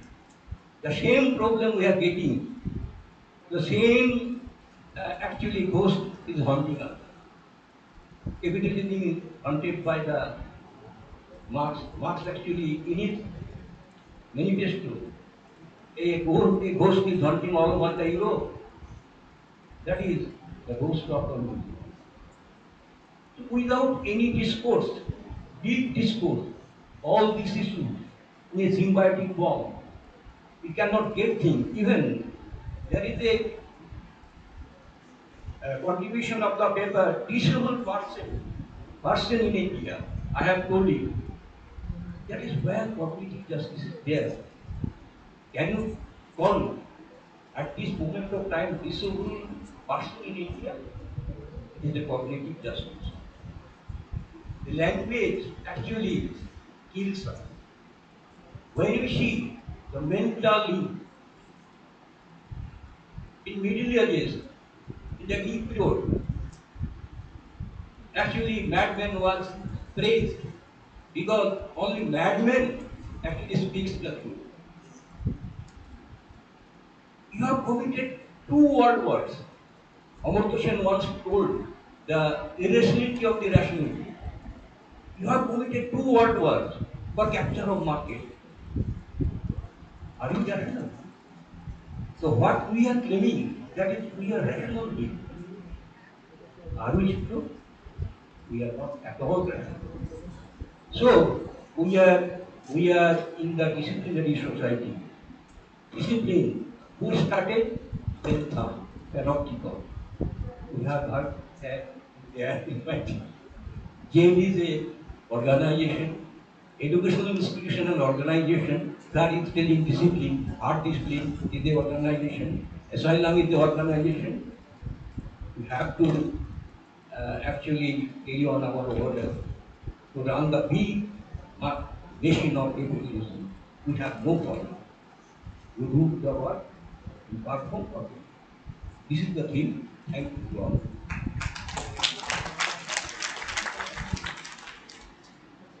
Thank you, sir. I thank the panel of delegates for answering our questions. And if there were no more questions, then before we break for lunch, I would like to announce some. Okay, Council has a.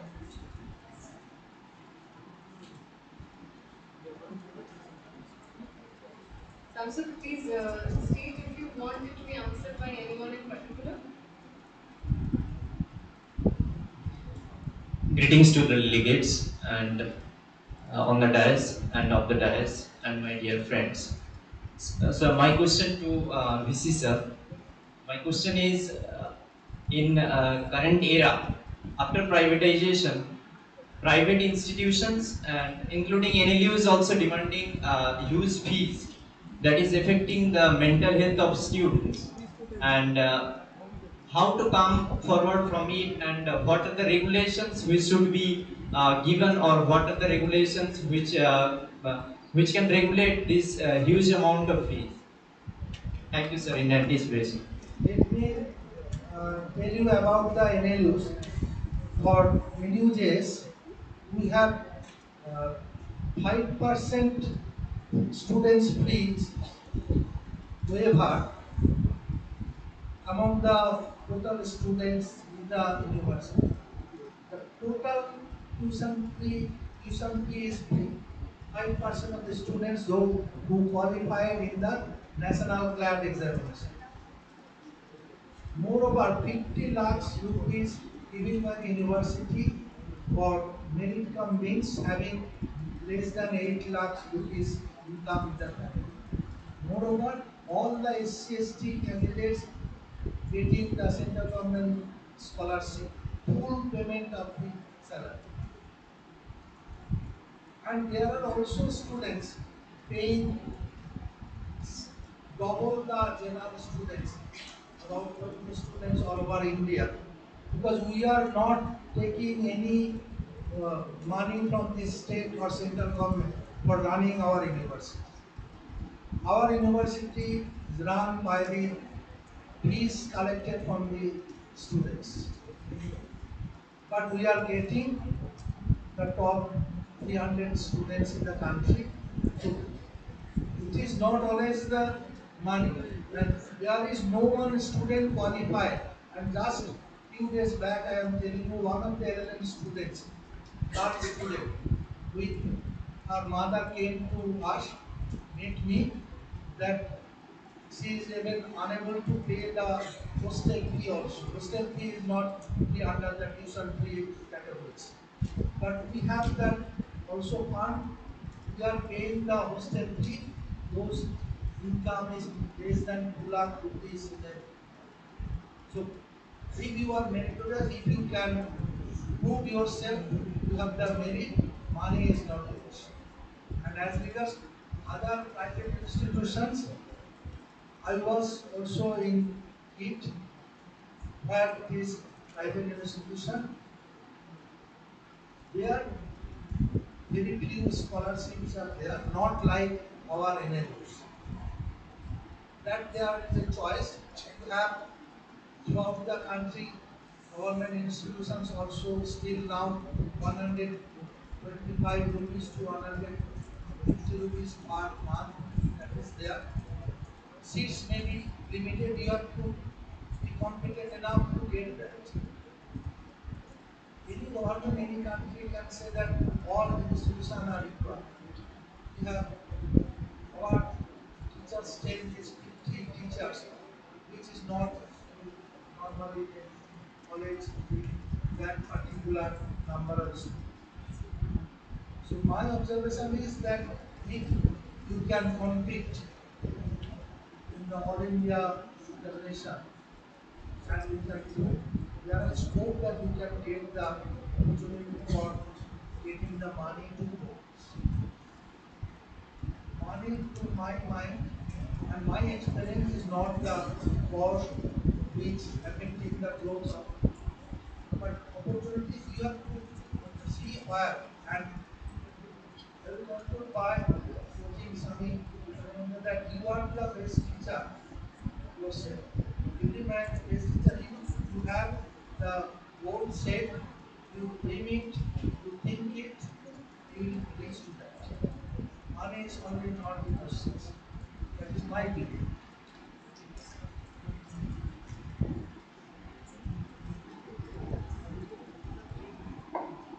Thank you, sir, for answering that question. All right.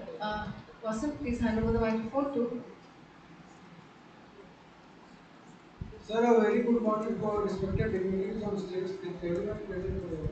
Sir, my question is not specified to anyone, but I want to say something in general. Sir, in the present time, we have more number of mental problems at different levels as compared to what we have in the past. So, can we say, is there any relation between development and mental problems? because we are relatively more developed as compared to our present times. Pratik, could you please repeat that question? Yes. In the present time, we have more number of mental problems at different levels as compared to our what we have in the past. So, can we say is there any relation between development and mental problems? Because we are relatively more developed as compared to our past times.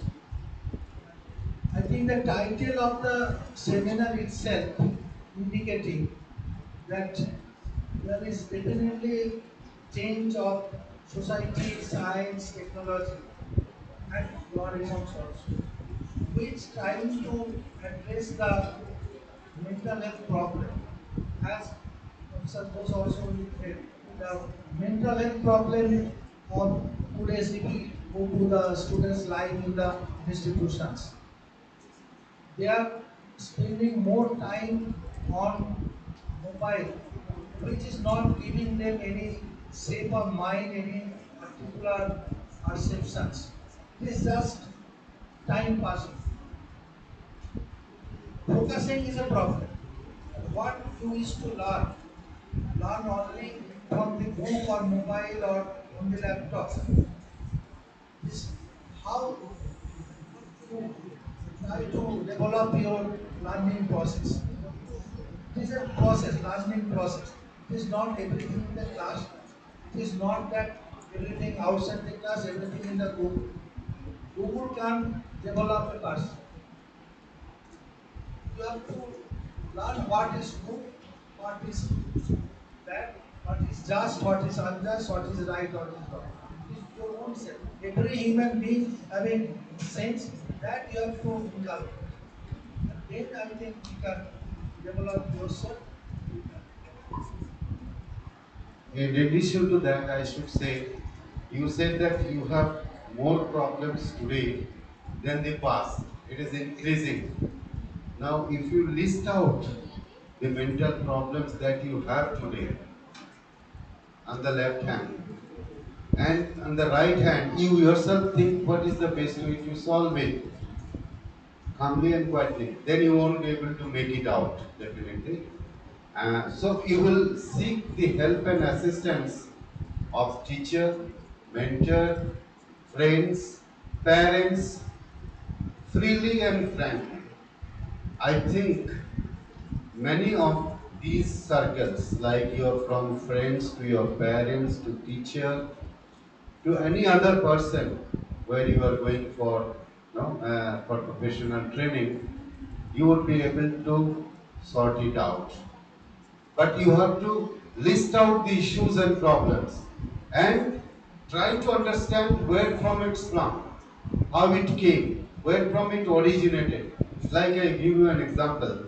You have a cell phone and your friend has a cell phone. So you need that cell phone for smartphone to download some information and charged on data is your need. But if you need a better variety of smartphone is a greed. Now which is your important? Need or greed? Need. So I leave aside my greed to have a better model of phone. But within that phone, I would try to do better with content, subject, reading, things like that. I can do. Someone has laptop, someone don't. May not be a buying, but most of you have nowadays. Now, with this, when you study materials, we sometimes become very jealousy, not to so that you will score higher than me. No, have discussions. Be free and fair. Because while responding to the questions, each one will different. I will give an example. One of my colleague used to ask, no, semester questions. Repeat 2020 third semester in 2023 third semester. Same paper. So I asked, why are you asking the same questions again and again? You see, I am asking the same questions, but answers will be different because this is a different group of people who will be answering it, and those who studied old literature would be studying new literature, so they would be putting additional inputs into that. So you have to be very rational. Rational, you have to think rationally and act smartly. That's what is my suggestions to you. Many of you have the same problem, but you have to list out, then find the roots, origin, and then what is the probable way to resolve it. If not yourself, then ask your friends, parents, teachers, and mentors, whosoever, whom you feel comfortable and will be able to answer. And when it is not, it goes beyond stress and trauma or some burnout kind of things comes in, then you must approach a psychologist who will help you. Thank you.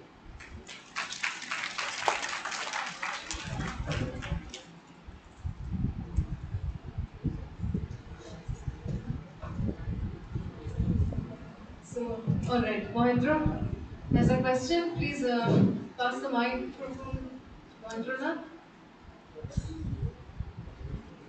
All Yeah, right, ma'am. not only Ma'am. questions, observations are also welcome. Ma'am. Yes, sir. Sir, first of all, I would like to thank all of you for giving your valuable time. But I have only one question. My question is not to hurt any institution or any faculty. As due to paucity of time, I would like to encroach upon your valuable time for few minutes only. So my question is that all of you are aware that in every institution nowadays there is a system of ego, means from it is in hierarchy form, sir, from apex to bottom. Now how to curb this situation as a fresher or the anyone who is subsisting for years or 2 years or 5 years? So the answer may be given by any of you, either by Ghosh sir or by VC sir, either in toto or part by part. My name is Sir Vikas Yadav, Assistant Professor of Law, Law College, Durgapur. Thank you, sir.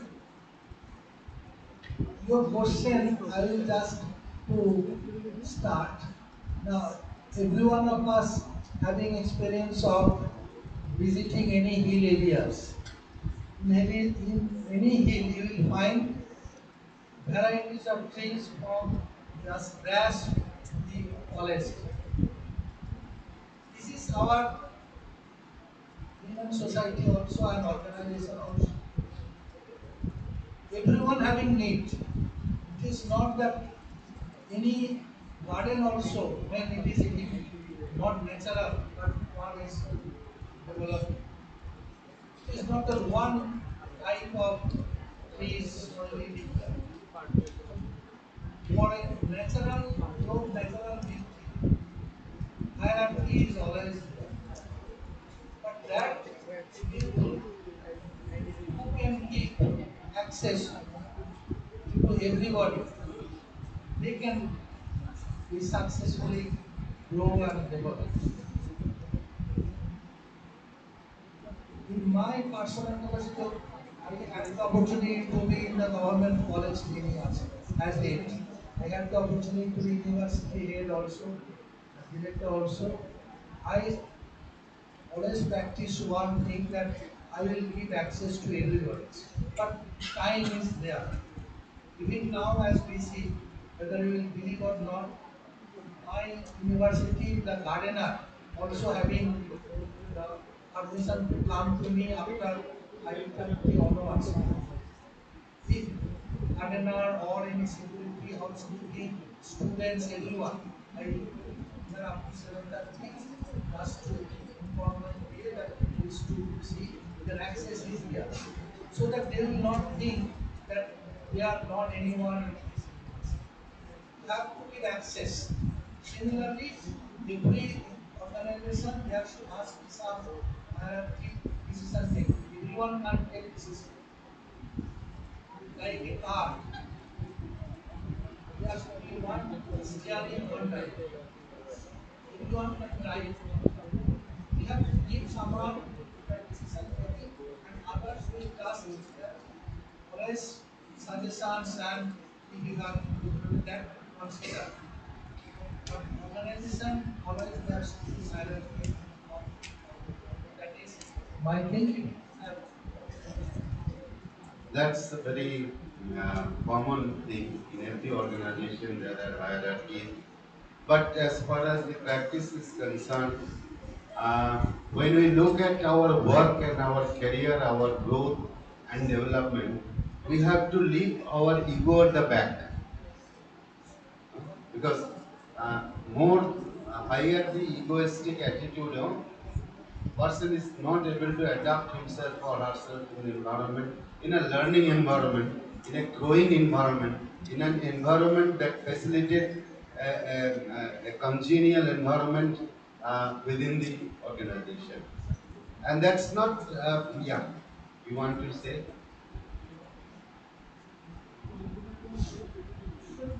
Good afternoon, sir.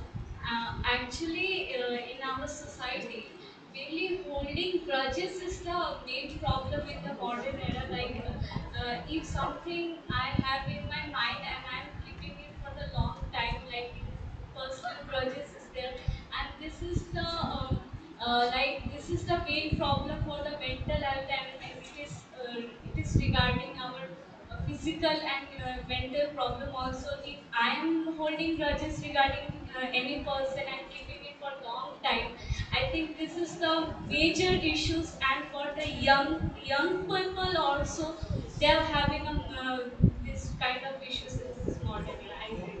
This is my personal view about it.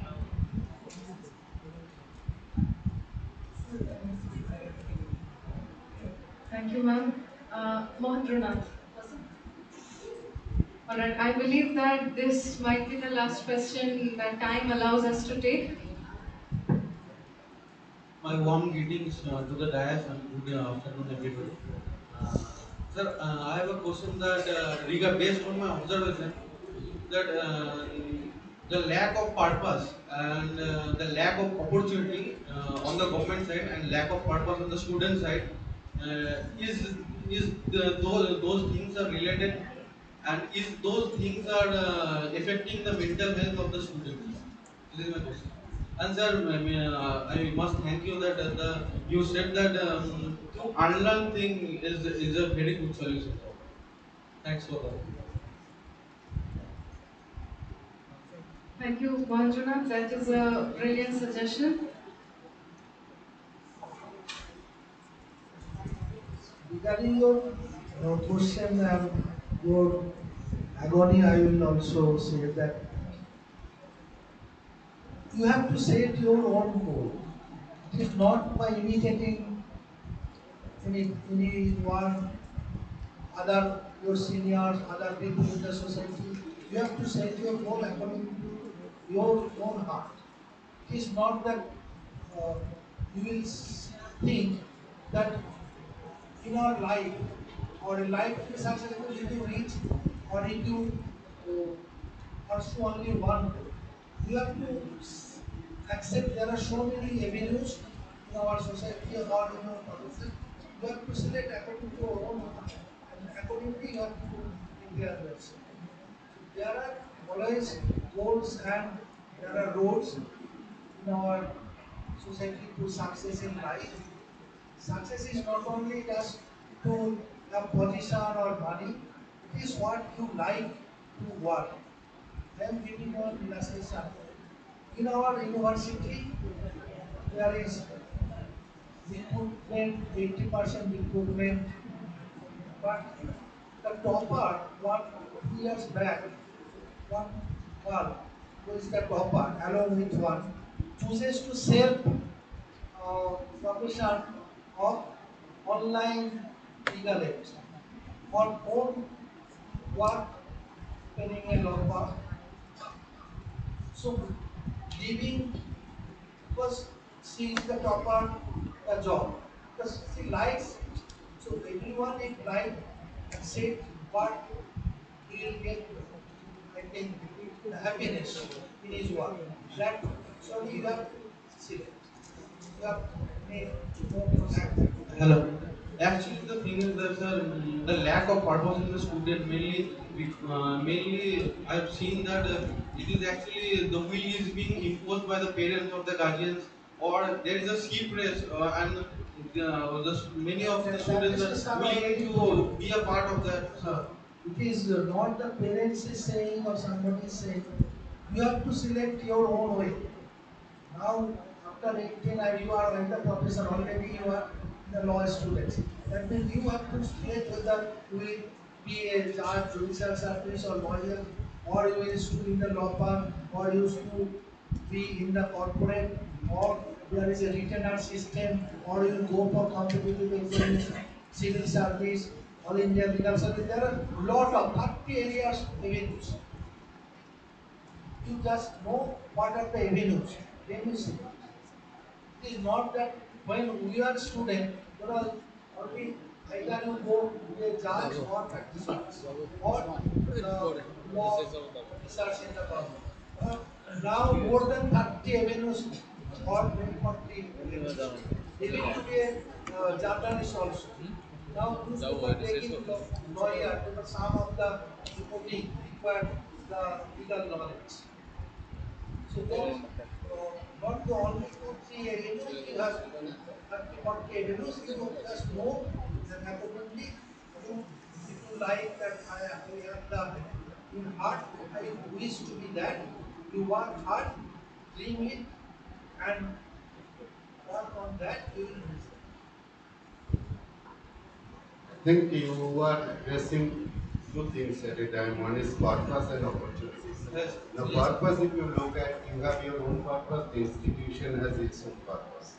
Now, it doesn't conflict because it is mutually beneficial. Institution is providing you the opportunities to learn in exchange of something, and your purpose is to prepare yourself as a potential manpower to engage somewhere. The institution is also trying to achieve that purpose of preparing potential manpower to market them so that they can attract more and more students. So here the objectives of your purpose or institutional purpose is almost same. Now, as far as the opportunity is concerned, the opportunities are to be created. Opportunities are to be found. Where is the opportunity for law graduates? Where is the opportunity management graduates? Where is the opportunity for social work graduates? Now, these opportunities are plenty. Now, who does it? Institution at its own level have been doing because they have to market their own product. Similarly, the students have a greater role to play in roping in more and more institutions and employing organizations to the institute. So it is mutually beneficial to both the institution and the individual. So when you look at purpose and opportunities, both the actors, being a student, being a teacher, being a management of this institution, all are responsible and all will have to work together. Then only it will access, it will be a successful endeavor on the part of this institution for producing graduates from different streams of education and making a brand name in the market that this is an institution whose students are so good. Like when the students from others for social work, I belong to social work department. Now they are recruiting social work from other departments. But when they find these students, our students working in the field, they come as the best. And so they come back. They come back from Rajasthan, from Gujarat, from far off states. And I give you this year, we had about 70% students placed in all these states other than West Bengal. Nobody found a placement in West Bengal, so there is no opportunity. Probably, but there are opportunities. Probably we are not, we have failed to explore that. We have failed to explore on the part of the, because I tell the students, placement is also your program. Placement is also not academic program of the teachers. It's not teachers responsible to place you, but you have to collaborate. Teachers will connect you. Teachers will definitely facilitate. The institution will facilitate, but you have to be active and proactive. So that is very important. If you do that, then these two opportunities and purpose both will match for each other. Thank you. Thank you. Thank you.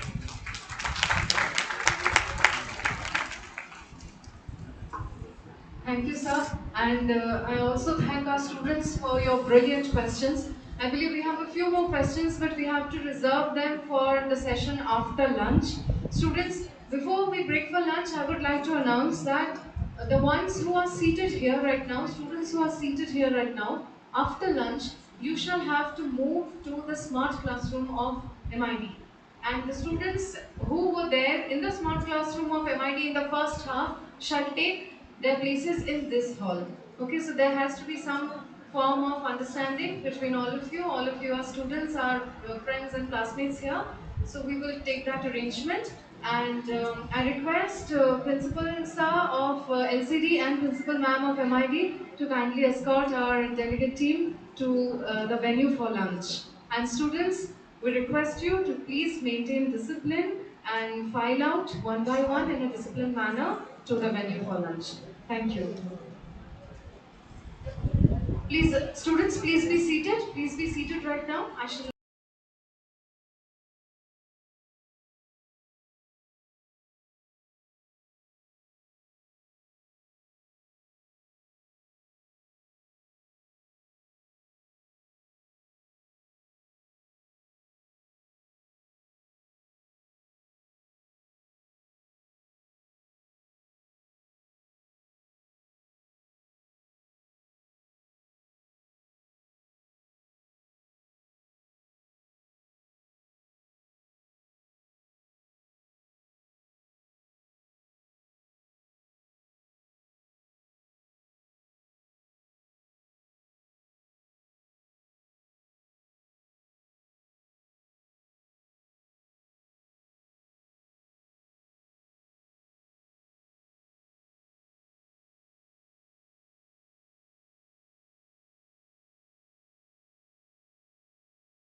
Thank you, Professor Majumdar.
So when you take a subject which is as fluid as mental health, it really doesn't fit into the four square corner of law.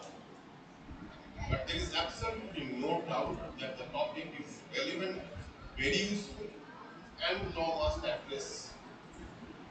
Now, if it has to be done, how can you do it? What's the next course of action? The next course of action will be so when you take a subject which is as fluid as mental health, it really doesn't fit into the four square corner of law. But there is that's technology. Absolutely no doubt that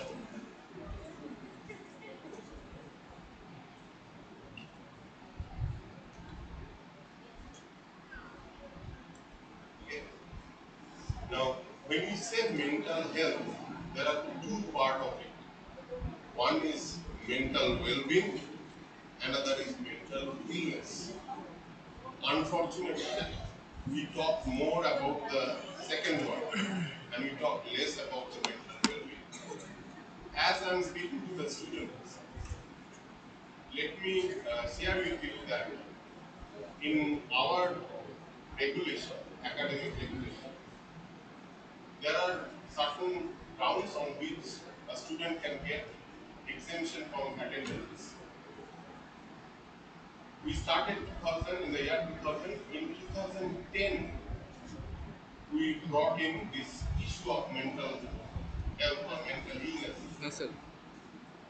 So a student is allowed to get 1% of the total class on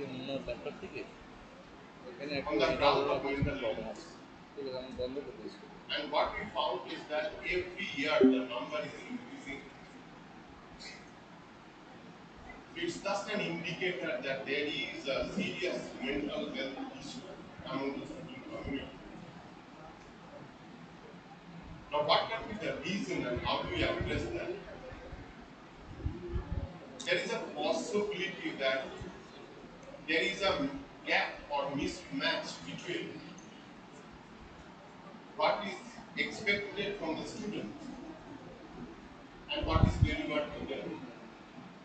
There is a possibility that we are not in a position to communicate to them what we demand. To give you an example, possibly we want them to be present in the class, 70% of total class. Now, what may you have to be there? Now, why do we do that? Because we believe that the classroom exercise is useful and meaningful. And there the duty is on us. If we conduct our class in such a way that we convey to them that yes, it is a meaningful exercise, it is not waste of time. You have no other option but to come. But when you do not come without any excuse, and then I will not allow you to write exam, then you cannot cite the evidence of mental illness. Then you cannot cite stress, because it is a stress which is created by you. But it is equally true that in certain cases there can be a genuine mental element or mental illness issue which we need to address. Now, how do you address that? You have a counselor. What's the role? Ideally, the role is supposed to be that you talk to the student, find out the problem, and address. But unfortunately, the role is to give a certificate based on which it can get addressed. So I believe that somewhere there is a communication gap between what we expect and what the student needs. The second problem is attached with the stigma. If you have a cold and cough, you have absolutely no problem to visit a doctor. But if you have a mental illness, you will hesitate few times before you meet anyone, either counselor or psychologist or psychiatrist, to them. Why is it? Possibly the awareness is not there. Possibly we are little insensitive that we always believe that if you have a mental problem, a mental illness, that is nothing but some sort of madness. Immediately you start stigmatizing that person is either fully mad or partially mad or will become mad. Will make the life miserable. So what we do is that we suppress, and as a consequence we aggravate the situation. Now if you have to address the youth and mental health issue, the situation which has aggravated most after COVID, the over dependence on the instrument that is your mobile phone and over attachment with social media, making you far from the reality. Unfortunately, we are not spending time in the football ground. We are spending time somewhere else. We do not have enough physical activity. We do not have enough interpersonal communication. We are communicating with the medium. We are communicating with the instrument. We are not communicating with our fellow being. And then coupled with that, the pressure from the industry, pressure from the institute, pressure from the job market, which will create stress. And if you can't handle it, there might be a situation which will lead to mental illness. If you look at the attempts which we have made, how law responded to it, all those who are law students, I believe you have studied in your Contract Act section 12. A person who is usually sound and occasionally unsound, and a person who is usually unsound and occasionally sound may or may not be able to make contact at certain point of time. What do you expect? That you will prescribe that Mr. So and so on every first day of the month between 10 to 12 is absolutely fine and in a position to enter in contact. It doesn't happen like that. You really do not know when you will be of the sound mind and when you will be of the unsound mind. So naturally what we do is that we do a post-fact analysis. That is, you sign the contract, afterwards, if it doesn't suit, then you allege that you are not in the proper framework of mind, you did not realize the consequence, rather you are of the unsound mind, so the contract should be invalid.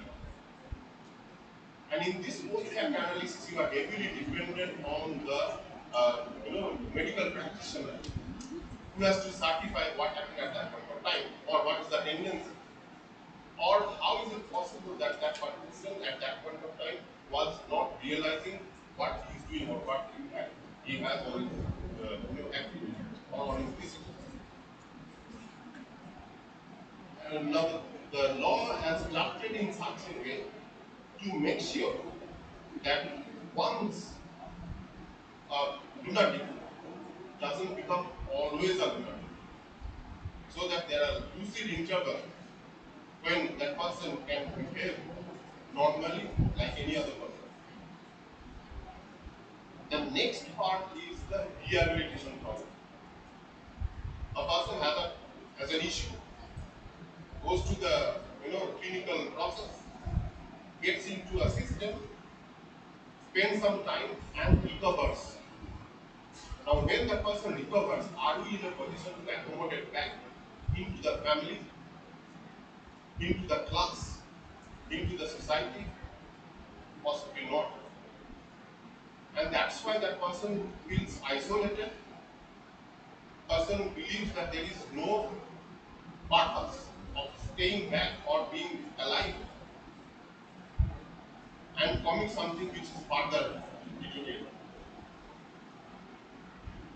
Now, with that, the last part, the last point which I like to mention is the entire issue of data sharing in the internet. The amount of data which we share every day, every moment, and the possibility of data leakage is real. We know every moment that there is a possibility of data leakage. So you share data voluntarily,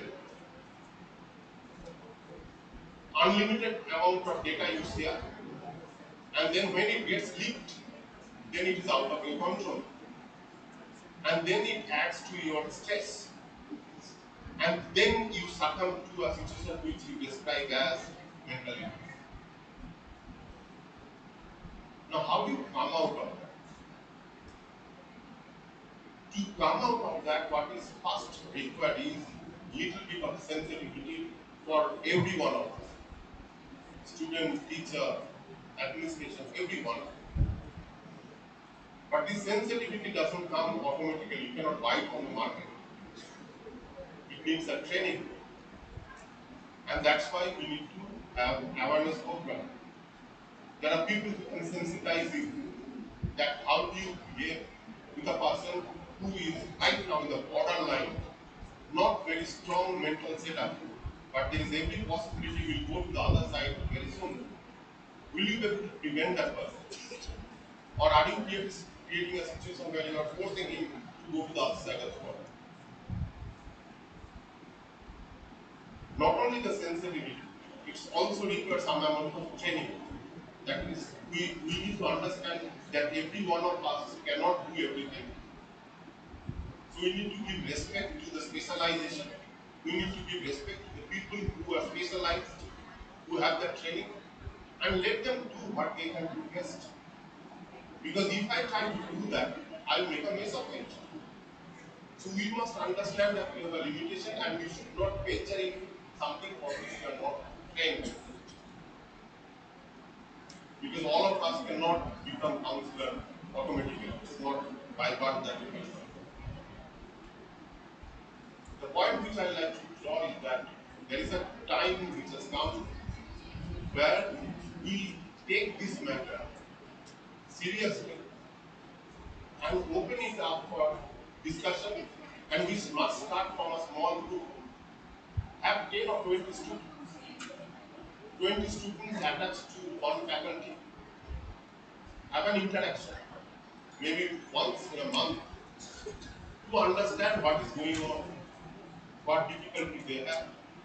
It need not be always very academic, any kind of difficulty. It may be difficulty of transporting from one place. It may be difficulty of equation with one fellow colleague. But have that interaction. The more and more you interact, the more and more you talk. Slowly, over the year, over the time, they will open up. They will communicate.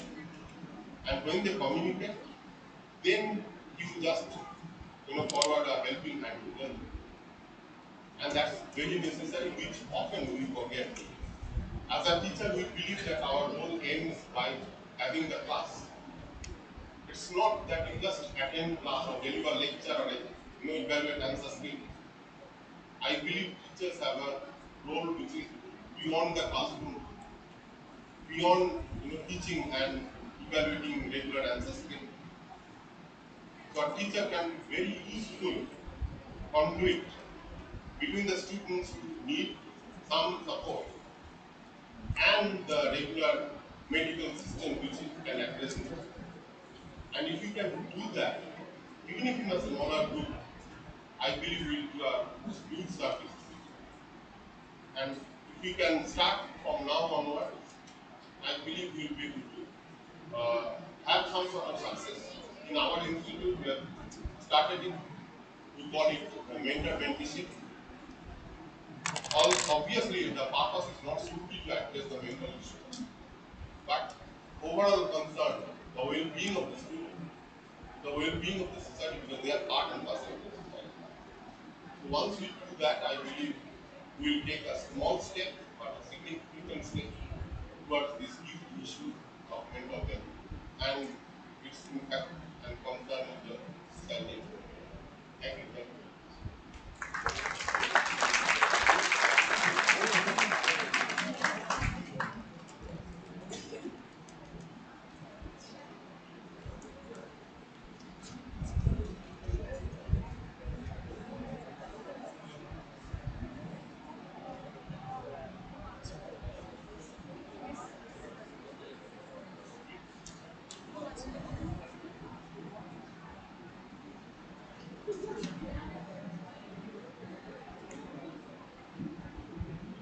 Thank you, sir.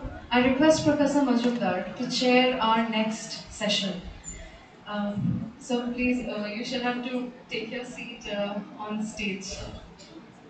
And we shall now have papers, mostly from our faculty members from MID and LCD. And we have one paper from an ex-student of LCD. So I shall first request Ms. Shamapti Chatterjee, Assistant Professor of the Management Institute of Durgapur, to come up on the stage. And I request Atika ma'am to kindly receive and felicitate Shamapti ma'am.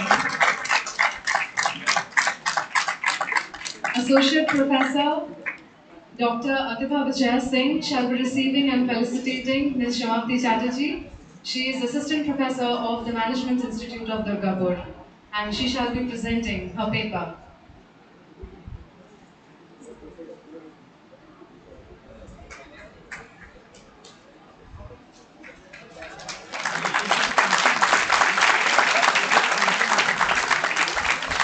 I request Professor Dr.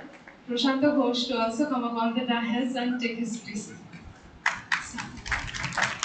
Thank you, sir. Thank you, sir. Prashanta sir will have to leave soon, so unfortunately he cannot take his place on the stage. However, we shall like to continue, and I request, I now request, as Professor Majumdar has already said, that is technology for all of us.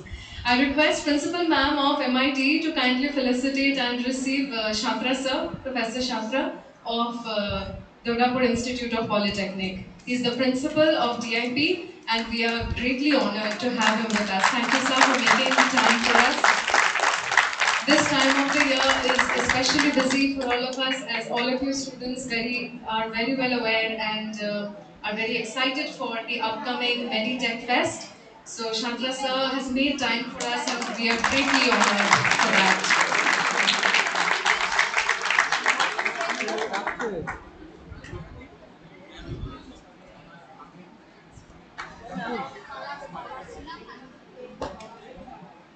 I shall now request Ms. Chatterjee to take her place on the dais.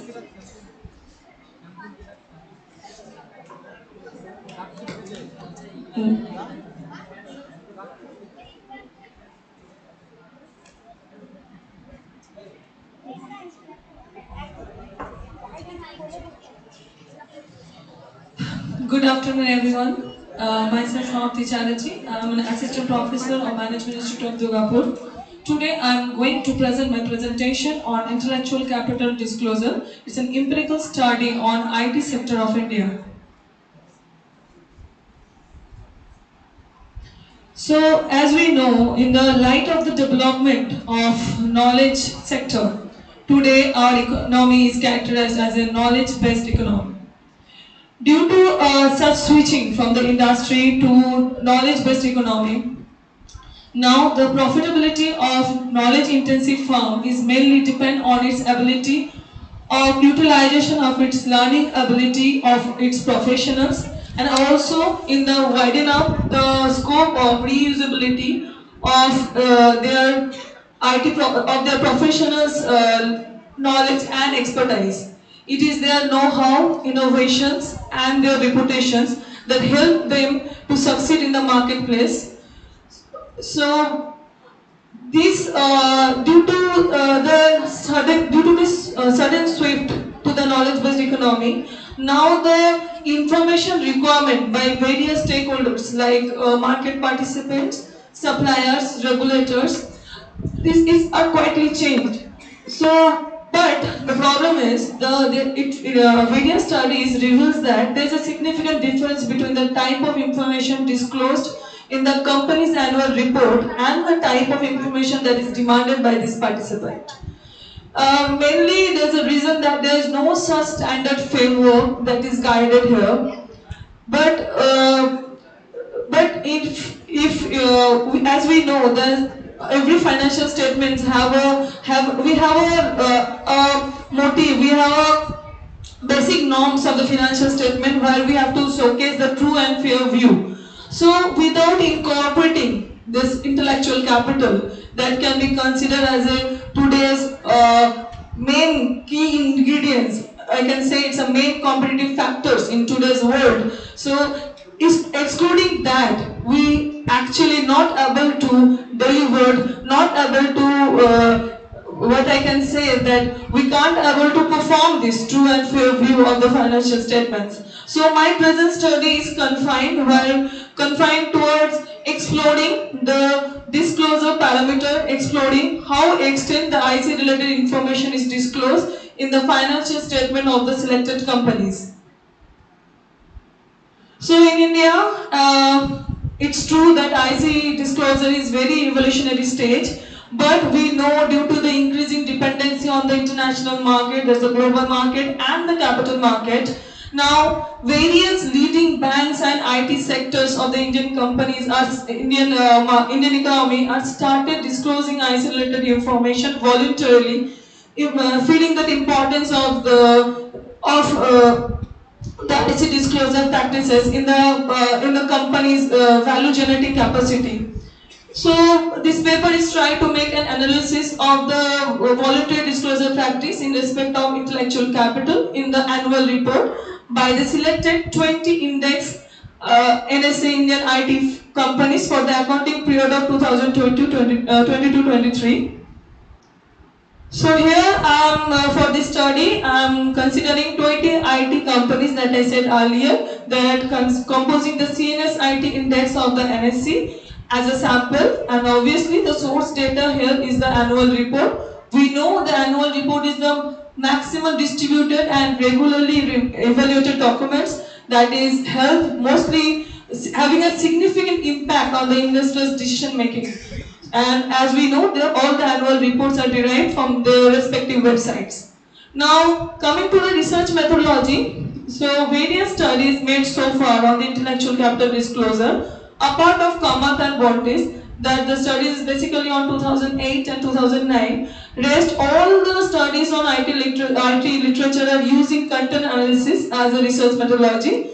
So content analysis is a research technique that used for making valid inferences from data to its contents. Here the number of information disclosed, that is measured by counting the number of words, number of lines or number of pages, etc.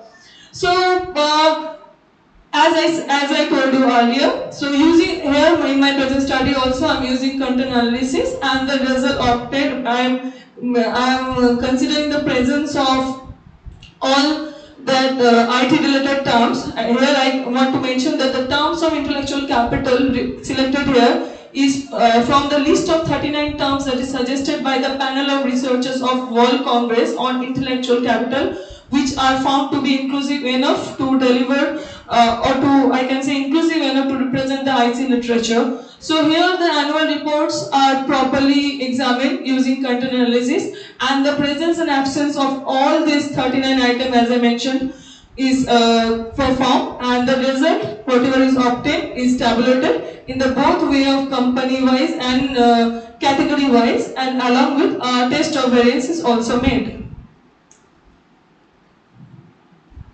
Okay, so here you can I directly jump to the findings. So first table, as you saw, it's a content-wise analysis of the intellectual capital disclosure, where I showcasing that out of these 39 items, how many items found to place in various annual report of the companies, and how many companies each town-wise, how many companies are disclosing. So as we see.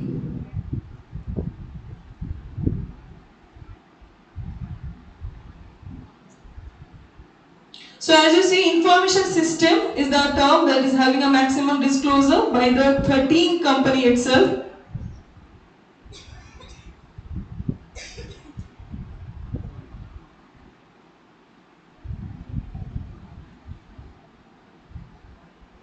Okay, and it's for, and most of the items that's related to the customers and the employees are actually don't found any place in the annual reports. Very minimum number of companies that are showcasing the same.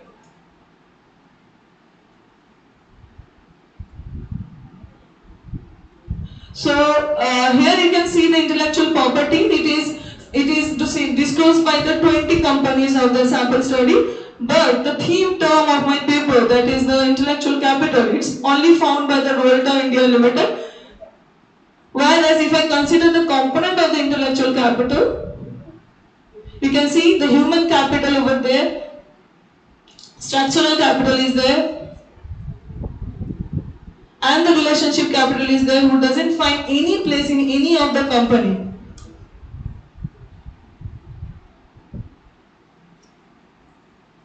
Now going forward to the company-wise intellectual capital disclosure, as you see,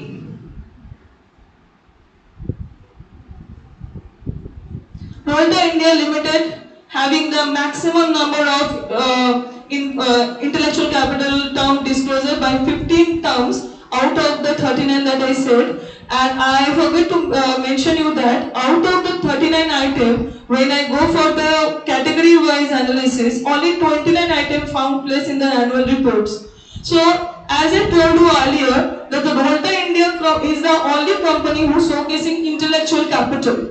Right? So here also this is a company who is disclosing the maximum number of intellectual capital terms, that is the 15 you see, and it is worth mentioning that the Royalty India is the company who is scoring the most rank. He scored rank. Sorry, he's ranked one in the in terms of preferred employer, in terms of company image, in terms of gender inclusivity. So this is the most performing company as per the survey made on the 2022 out of all the companies under study. So after Volta India, you can see that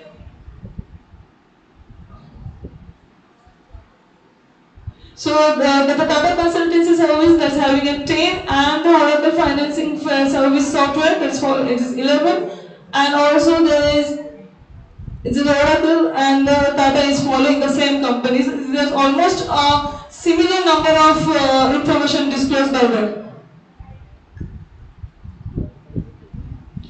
Now here, this is a variation in terms of disclosure. You can see that maximum of the companies, that is, maximum companies are showcasing 3 to 6 terms.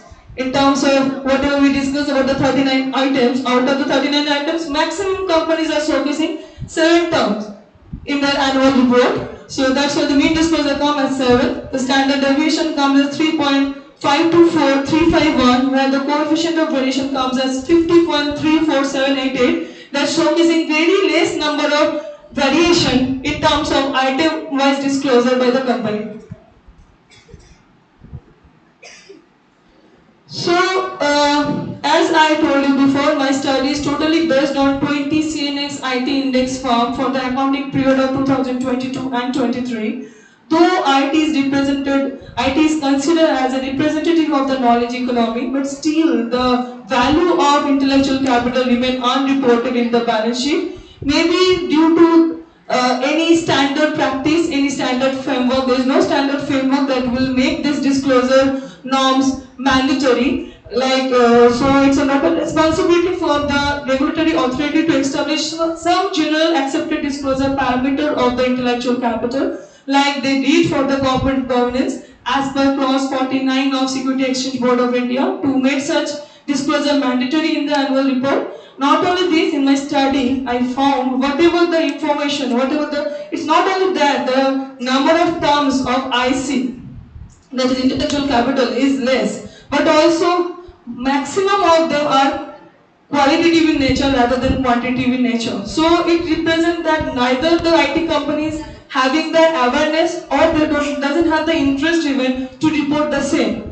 But if you consider the today's scenario, where the knowledge economy is considered to be the key driver of the competitive success. So if the organization needs to develop a culture where they have to recognize intellectual capital as a key driver for their sustainability in the national as well as the international market. So thank you. That's all from my end. So any question you can ask. Thank you.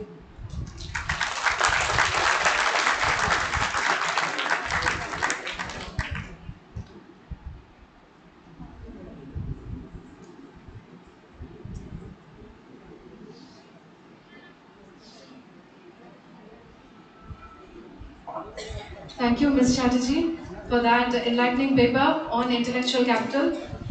We shall move on to our next paper. It has been co-authored, jointly authored by Mr. Moinak Naik and Mr. Sharnendu Shekhar Banerjee, both assistant professors of Management Institute of Durgapur. Students, a big round of applause, please. I request Mr. Naik and Mr. Banerjee to take over.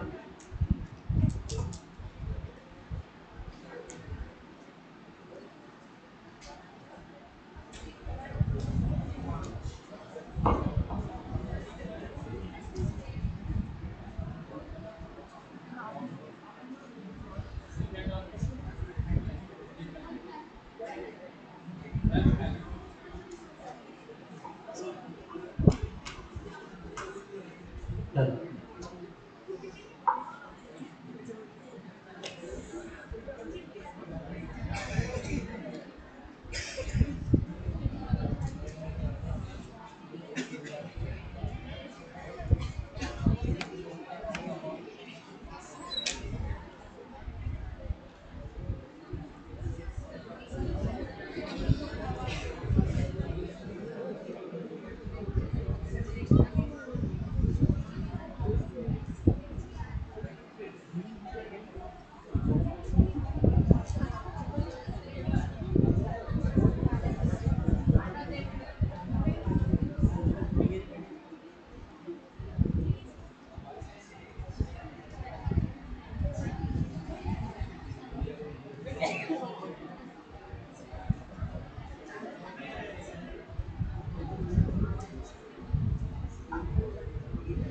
Good afternoon. Good afternoon to all the learned councils over here. Good afternoon to the students. Good afternoon to my all colleagues. And obviously, good afternoon to the atmosphere. So, very good afternoon to all the dignitaries present over here, my dear colleagues, my beloved students. Myself, Sharnendu Shekhar Banerjee, Assistant Professor, Management Institute of Durgapur. And myself, Moinak Naik, Assistant Professor of MID. We are going to present a paper on the topic of implication of working scenario on mental health conditions of the workers and evaluative comparative study between manufacturing industry and IT sectors. So, in present scenario, in any organization, the managers are trying to achieve their goal with an effect and efficient manner. So if we want to achieve the goal, we can make it in two ways. There are two main things are there. Number one is mental fitness and number two is physical fitness. So if we are physically fit but not mentally fit, then we can't deliver our presentation or work 100%. So if you are mentally sound and you with the help of the strong mentality you can do anything, and for achieving the goal it's help you a lot. Now what is mental health? Mental health is a state of mental well-being that enables people to cope with the stress of life, realize their abilities, learn well and work well, and in contribution of their community. So nowadays mental health is a very important topic, and it's not a disease or it's not a problem. So we have to discuss about this. If anyone has suffering in mental health, he or she must be disclosed or can be talked with their parents or their friends or teachers or someone else who is close to them. And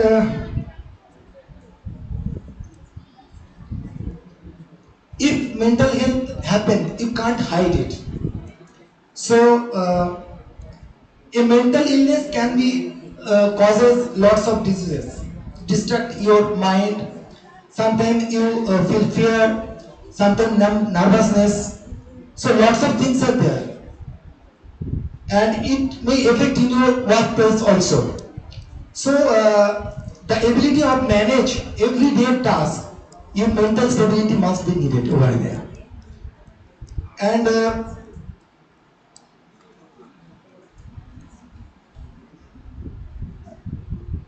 now let's come to the root causes or how mental illness happen or shape up.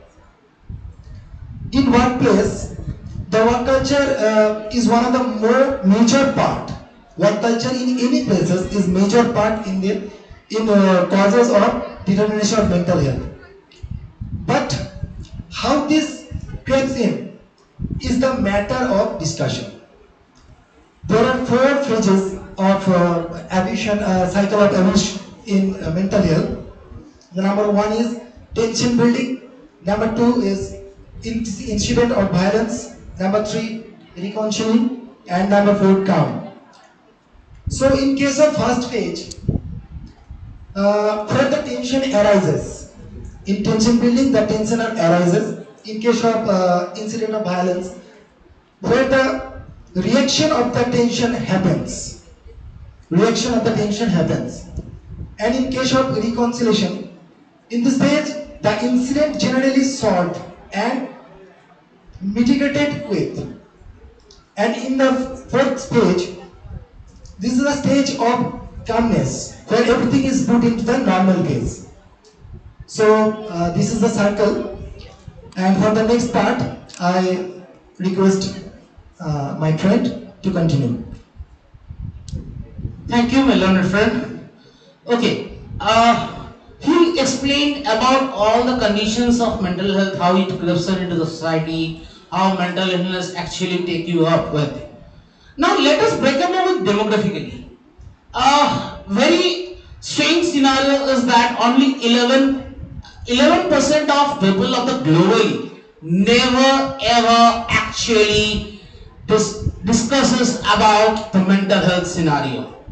We either feel very ashamed about it due to many social stigmas, as Professor Sir has already discussed, due to stigmas, due to taboos, due to many other things.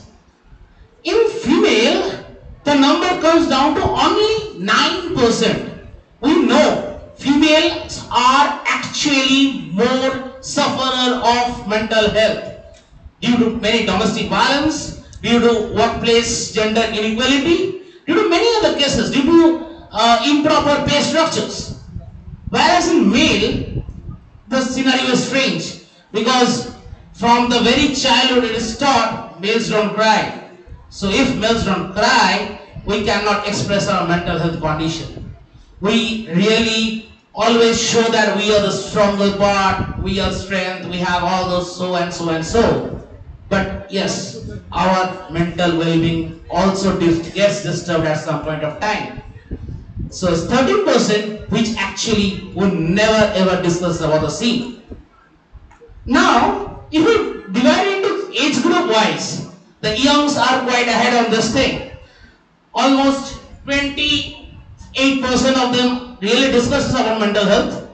They go to the psychologist, they go to the counselors, and they really come up with the issue. But the age group from 35 up, it comes down to something like 13 to 15%, because they have been brought up into that social stigmas, they carry with that. So they, out of that stigmas, they don't really want to go into that zone where they want to discuss about the mental well-being. Now, what's the mental health scenario in the workplace? As a student, you'll go to the workplace, right? And as a students of BBA, BCA, management students, law students, corporate or somewhere where you get attracted with. Now in corporates, interestingly, 1 in every 6 is actually suffering from mental well-being due to the problems in workspace only. I'm not discussing about any other problems. Only about the problems in workspace, 1 in every 6 is actually suffering from that. 12 billion working days are lost every year. It's due to depression, anxiety, many other cases. And it's proven that happy employees are 13% more effective than the employees who are not so happy. I have my business students over here. IT industry is somewhere you get into it, right? But in IT industry, 54% are suffering from mental well-being because you are always having that pressure of cycle. You need to perform, you need to outclass the other part. All the competitions are going in the cycle to outclass your competitor. If I have done a lot of my service in IT industry, so I know the punishment of the IT industry. You write a code, you go home, you come, and you see that your code has been taken up by someone, and you cannot do nothing. You cannot express to anyone. This happens. This happens on a regular basis, and this happens on major firms like TCS, IBM, Tech Mahindra. I can name it. I can name it all even.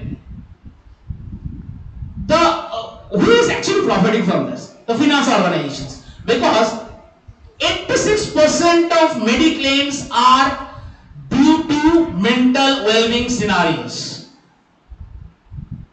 In the manufacturing sector, now I'll come to a point why I am discussing about only the manufacturing sector and the IT sector, because globally the major employability comes from these two sectors, the manufacturing sector and the IT sector. They are the industry leaders in terms of employment ratio. 45% of people from the manufacturing sector are actually suffering from the same case of mental well-being. Now, let's discuss major factors which are affecting the mental health. The first is workload. In IT industry, the workload is huge.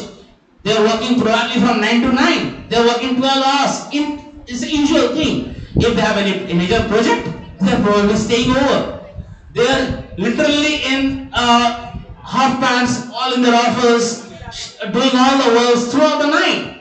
They are staying over there, they are living over there, they are doing all the stuff over there. So as the workload is increasing, the work-life balance is getting hampered. In addition to that, there is a lack of control of their life. They are losing it. They are literally losing their brains out. There is a lack of support.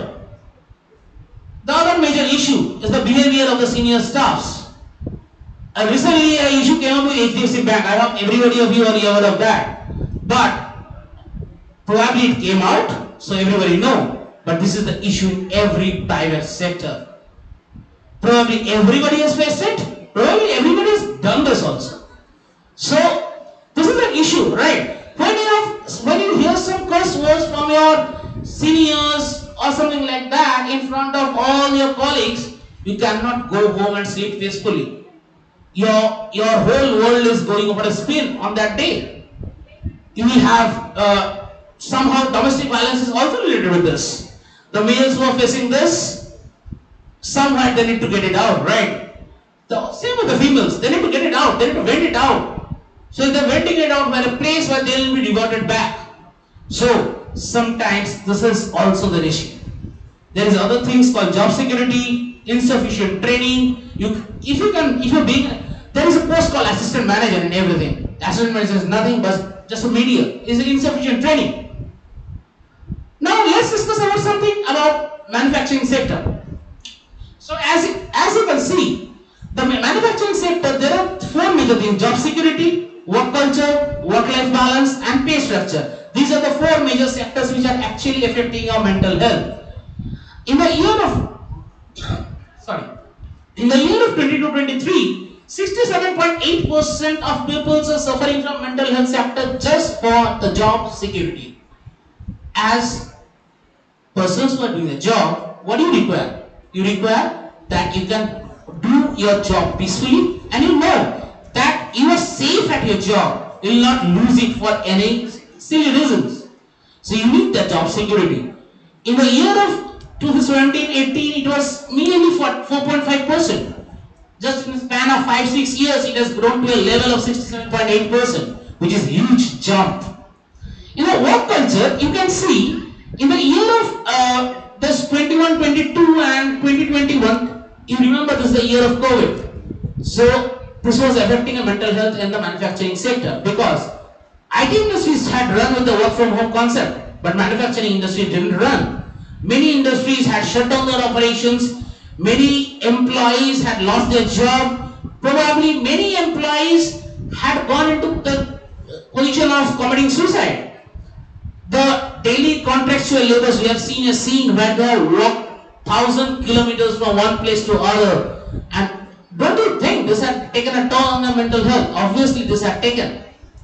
And many employees, even though who were there in the system, they didn't receive their full salary.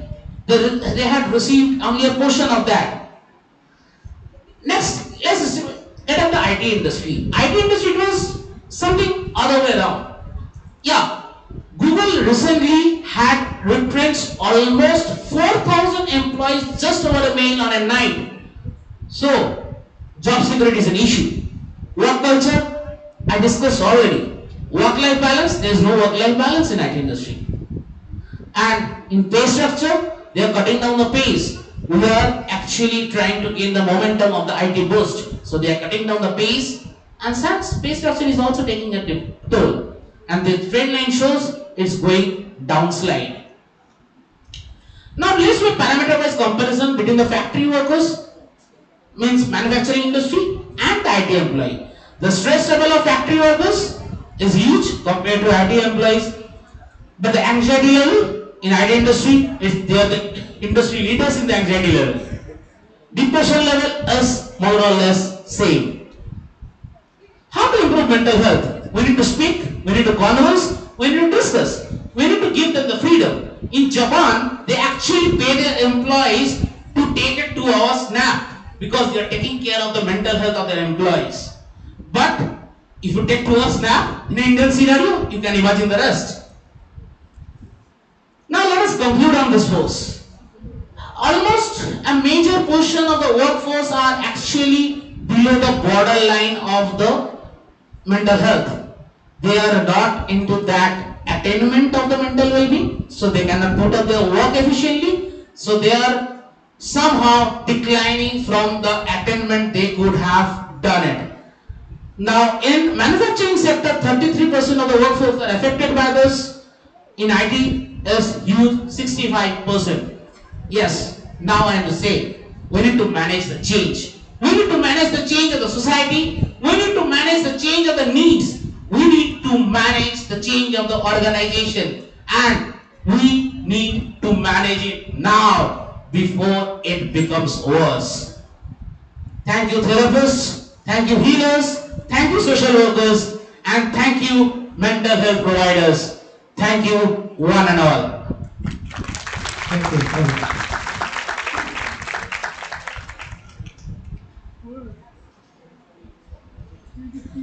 I would request Professor Majumdar to kindly felicitate Mr. Nayak and Mr. Banerjee.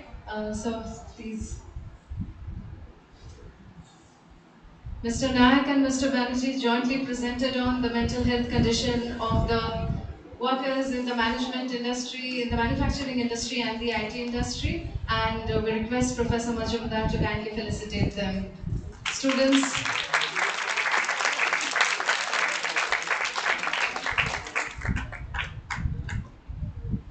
Both Mr. Nayak and Mr. Banerjee are assistant professors in the Management Institute of Durgapur. We shall move on to our next paper. I request Dr. Devjani Chakraborty Shom, Assistant Professor of Law College Durgapur, to kindly come up to the dais, and I request Professor Majumdar to kindly felicitate Dr. Shom. Dr. Devjani Chakraborty Shom is Assistant Professor in Law College Durgapur. Students, I request Dr. Chakraborty Shom to kindly take over.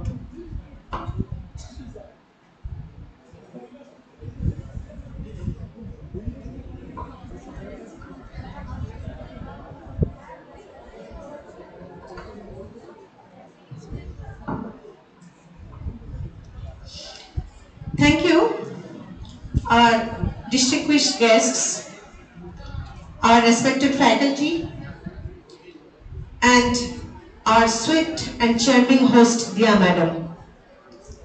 Thank you, students. Got the privilege for today's national seminar, for seeking something to you.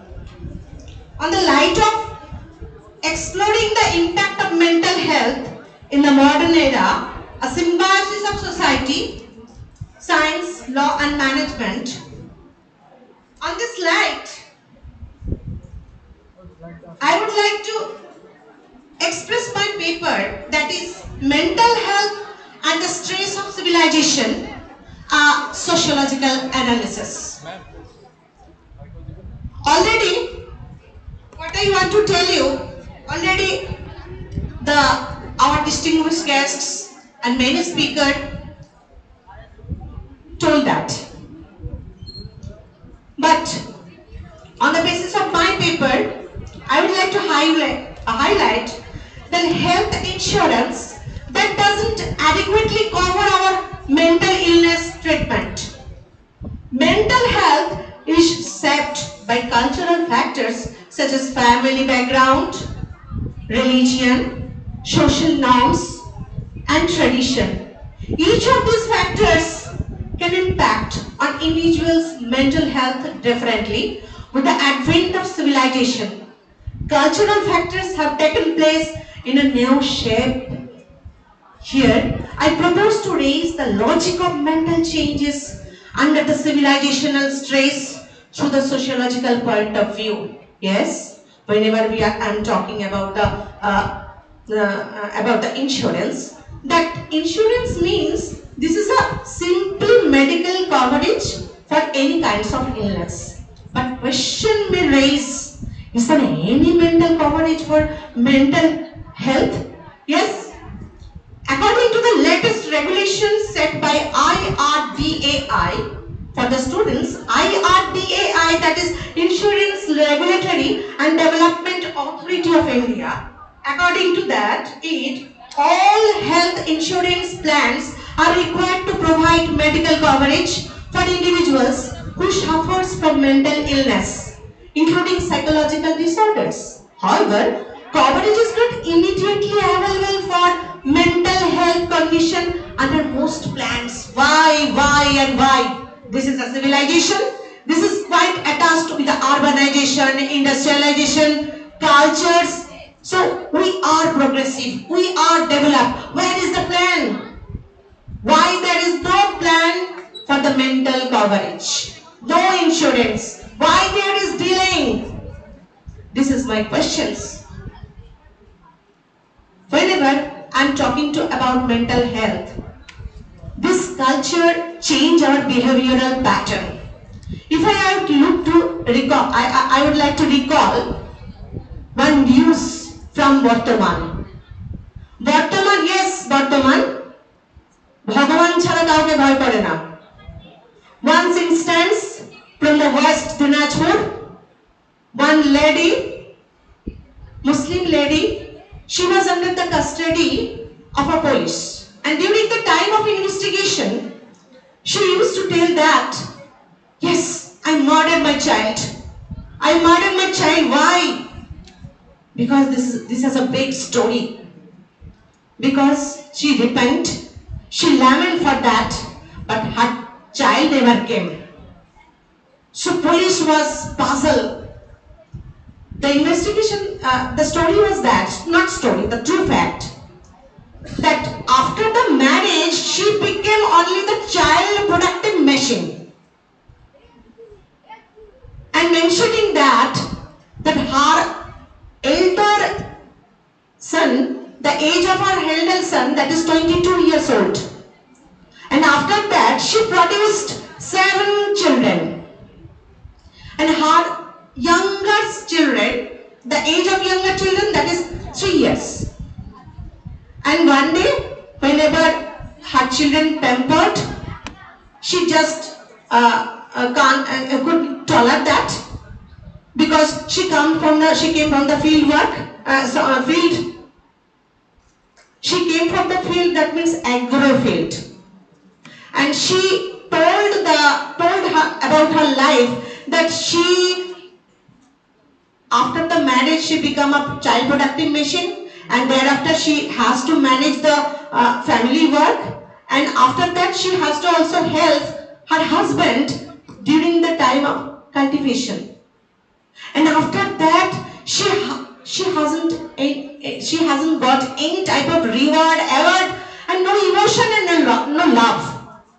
She was beaten after beaten, week after week, month after month, year after year. And on the one day, she murdered her child. See, the behavioral change, civilizational stress. One question may raise. This is not a new phenomenon. This is occurred once in an earlier period. Yes, I know that. But I want to recall our mind that this is increased civilizational stress. This is one example. And second example, lack of employment. One Bangladesh, one person from Bangladesh, through the help of a broker, he went for Iran to get some employment.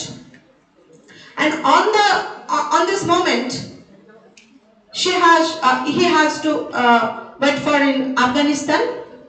And in Afghanistan, he was under the custody of the police. During the time of investigation, he has to take up in the lockup. And one time dinner he got for a 1 month, that is boiled wheat. হ্যাঁ সেদ্ধ গম দেয়া হতো দিনের রাত্রেবেলা সে শুধুমাত্র একবার dinner পেত সেদ্ধ boiled wheat. This is civilization stress. নিজের দেশে চাকরি না পেয়ে অন্য জায়গায় যেতে হলো থ্রু দ্য ব্রোকার। কেউ জানে না কোথায় যাচ্ছি, কেন যাচ্ছি, কিসের জন্য যাচ্ছি। The mental trauma, mental problem. চাকরির খোঁজে বাবা মাকে হেল্প করতে গিয়ে, বাড়িতে হেল্প করতে গিয়ে দেখো কি হলো কন্ডিশন, আফগানিস্তানের জেলে পচে রাখতে হচ্ছে। This is not a story, this is true. I got from the Bardhaman. So here lies the civilizational stress. Whenever I'm talking about the civilizational stress and at the same time civilizational crisis, civilizational state that is ongoing, and civilizational crisis that may be occasionally done. But who are the responsible? So our culture, what is culture? Culture is a living standard of a life. So this is theory, this is definition. But when I am talking about that, so this has been happening. And on the basis of that civilizational stress on the pandemic period, we the women, we have to taking the classes and taking the all type of works have to manage through online. And whenever we are remaining at the same time in home, and we have to manage the outer side engagement on the work. So the red eye of the management and the home stress, the housing stress. So become a puzzle, the woman. Actually, the culture, this is root from the root, and that was being emerged from the rice ceremony of a child, woman and man. Rice ceremony, that is whenever you got an invitation. So that period you decided what to be bought for male child or female child. Gender disparity began from there. This is definitely a civilizational crisis. So whenever Sigmund Freud, talking about the mental definition, Sigmund Freud, that mental health as the ability to love, work and play is still absolutely valid. The ability to love refers to the possibility of establishing authentic and intimate relationship with other people and being able to give and receive affection without excessive fear. Yes, once upon a time in earlier period, Rabindranath Tagore gave the definition that civilization is the expression of some guiding moral force which we have evolved in our society for the object of the attaining perfection. So what are the civilizational crisis? That is economics that is grown up from the ethics and the ecology, threats to the environment and the climate change, growing population, vanishing resources, the global food and the refugee crisis. Intolerable economic inequality, the threat of nuclear war, and facing a set of linked problems. So this is a big question during my mind. Civilizational stress changed and occurring our behavioral pattern. And this behavioral pattern is tremendously related with our mental health. That's all.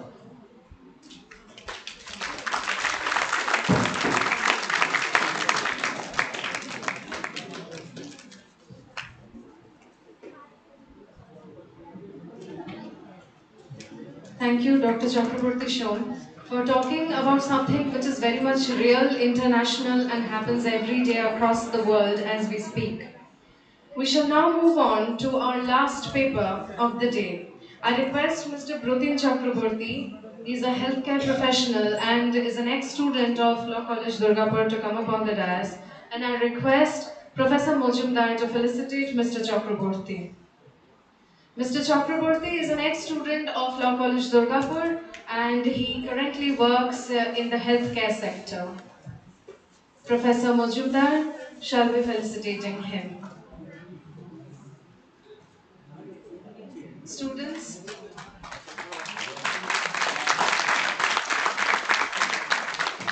I request Mr. Chakraborty to kindly take over.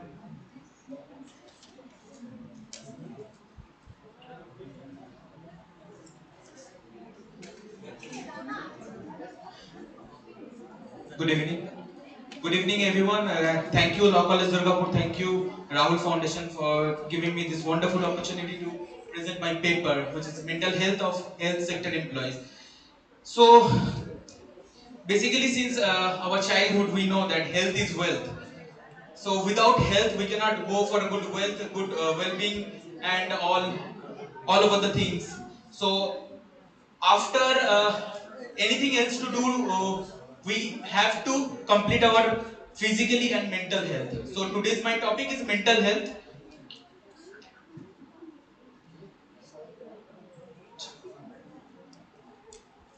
So here are the points of discussion in what is mental health, who are the mental healthcare employees, mental health in health industry, mental health area of healthcare employees, and growing concern to take care of health, mental health.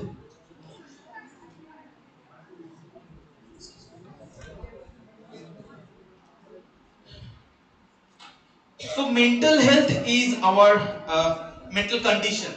As we know that according to the WHO, World Health Organization, that they are saying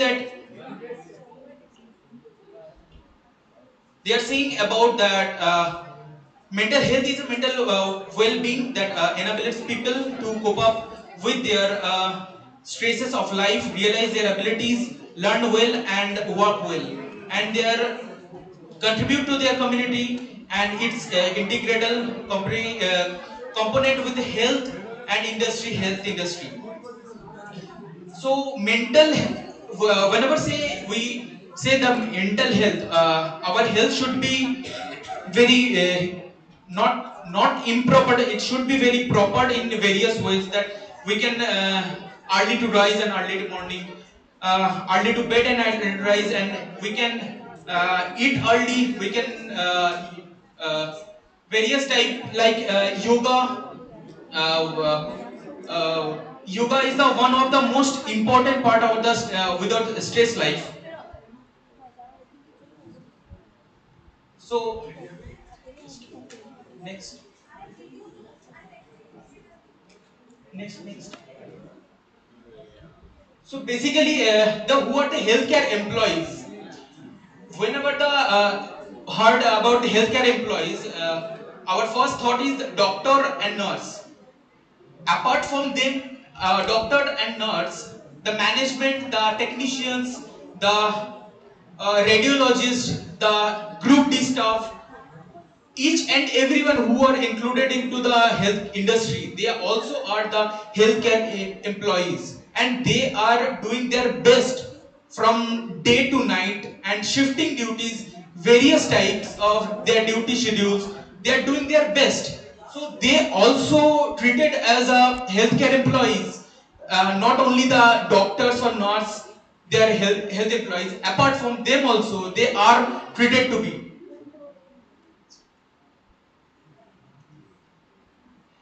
So the mental health in the health industry is a very important thing that we all know that the patients family mental conditions, they are each and every time concerning their patients. They are all over the nights or day. They are concerning their patient, how our patient would be treated in our hospital and all. We are not about we not about concerned about the employees who are working with healthcare industry. They are also fully stressed out. They are fully workforced, and various stressing their problems are arises to the healthcare employees who are included to the health industry.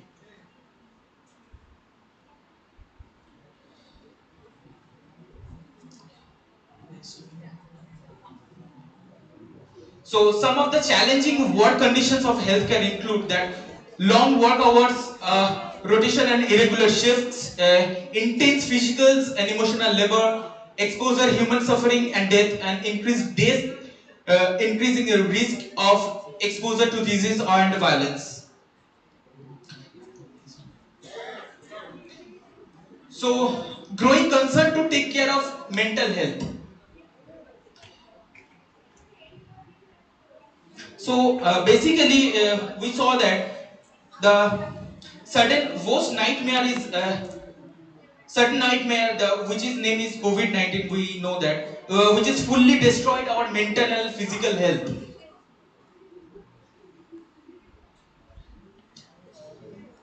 which is uh, ba- which is basically destroyed our mental health. The time is stressed out, the body would release two types of hormones, which is epinephrine and non-epinephrine. As a result of the time stressed, where the body, two types of hormones of the human being suffers various chronic disorder, which are memory loss, negative thoughts, mood swings, inability, anxiety, etc. and etc.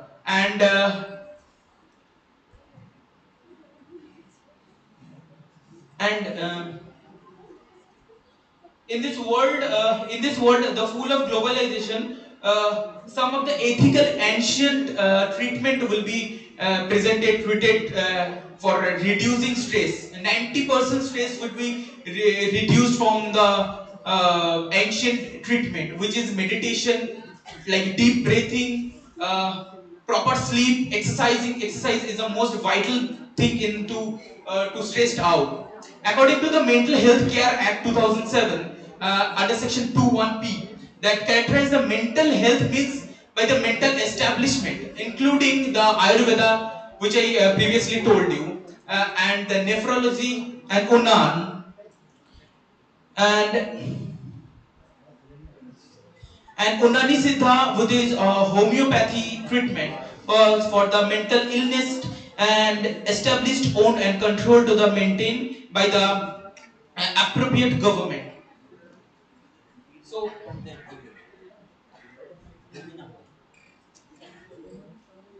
So, as we completed with our my topic, as in conclusion, the mental health of mental healthcare employees issue that requires to attention by the acknowledging challenges, reducing stigma, and implementing supportive measures. We can help to improve well-being for those dedicated their lives for hearing and ultimate enhancing overall quality of healthcare positions.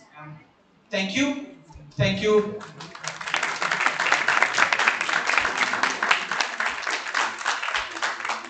Thank you, Mr. Chakraborty.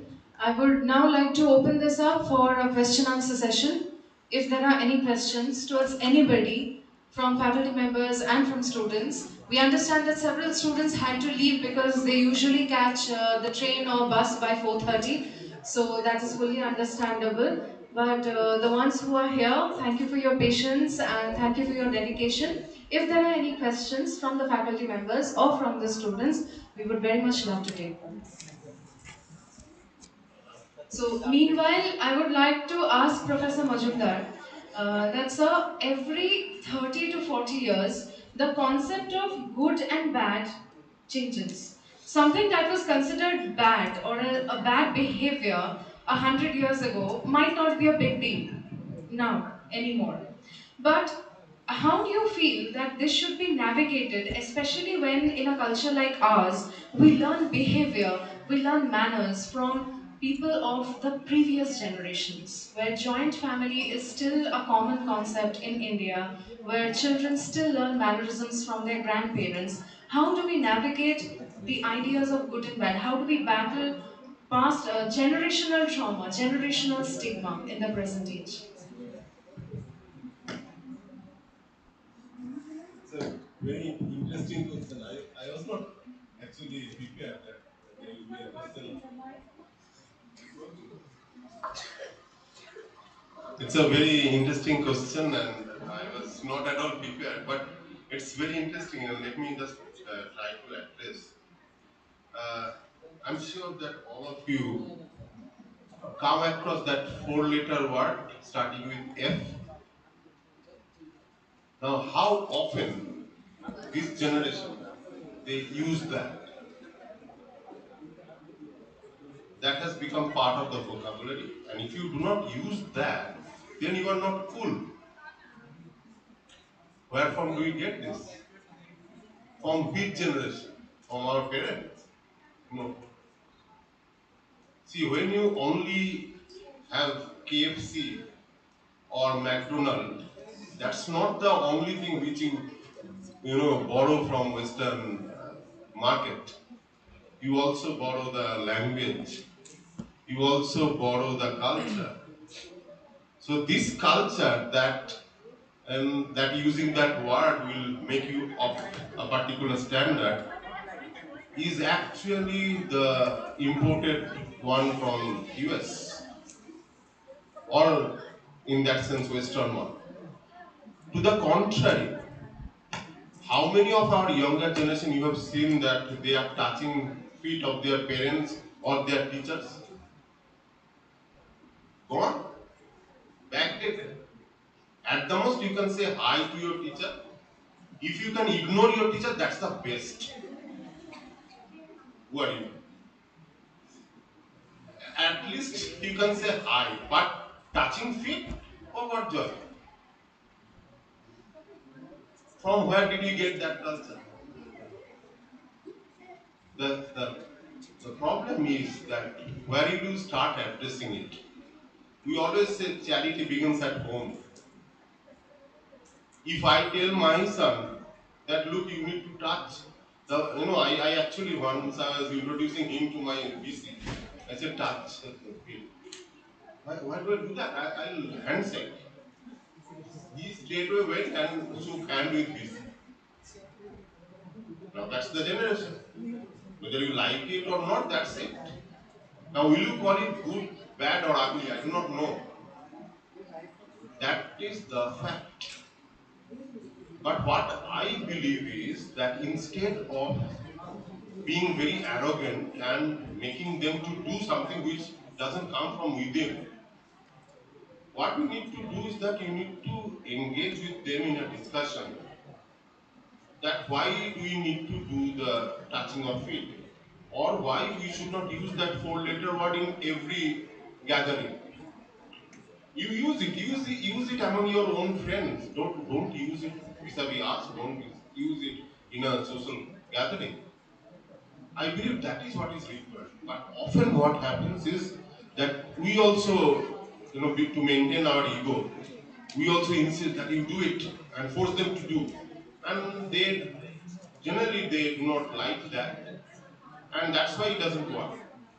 My point is that you need to convey a message to the younger generation. You need to come down to their level and convey, and come to a common minimum platform where they also agree, you also agree.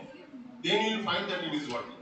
But the moment in a top-down model, you like to force it on them, it doesn't work. So if you want to change that, then just try to come to their level, discuss, engage with them, be friend with them, and see what is a common minimum standard which we can respectfully address and comply with. I think that will make a change. Thank you, sir. That was quite enlightening for me because I was holding on to this question since the second half started and you gave us your speech. If there are any more questions, they are absolutely welcome.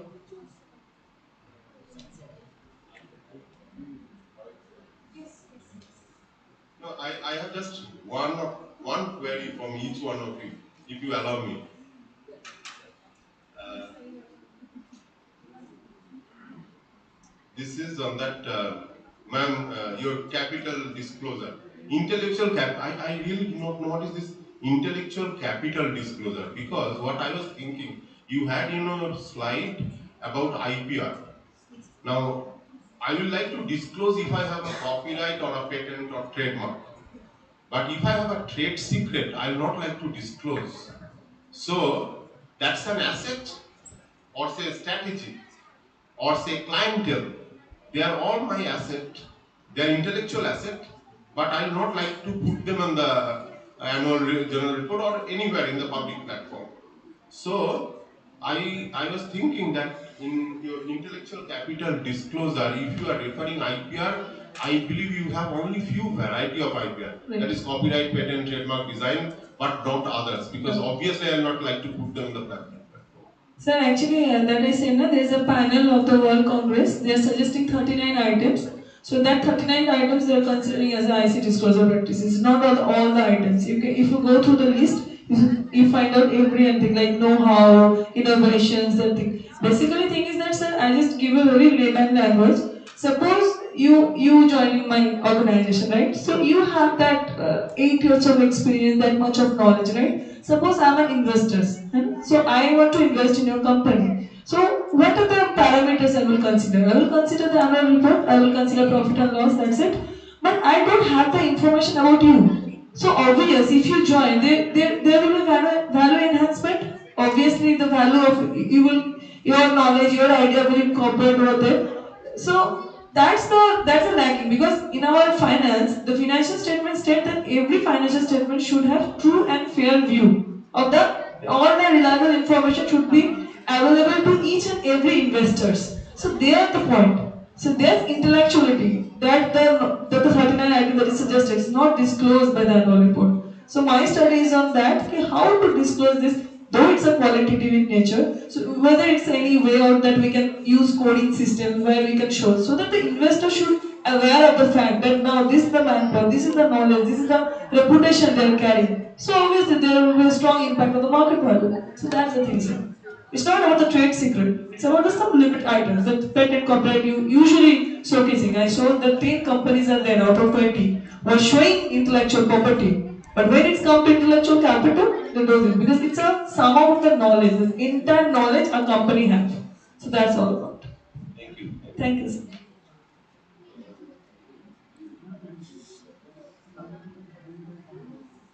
Then those two gentlemen, yeah.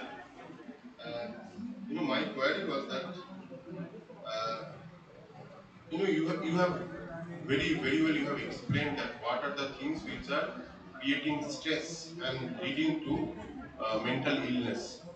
I would like to know, is there anything IT industry specifically doing to reduce this stress or to address this state related mental illness issue?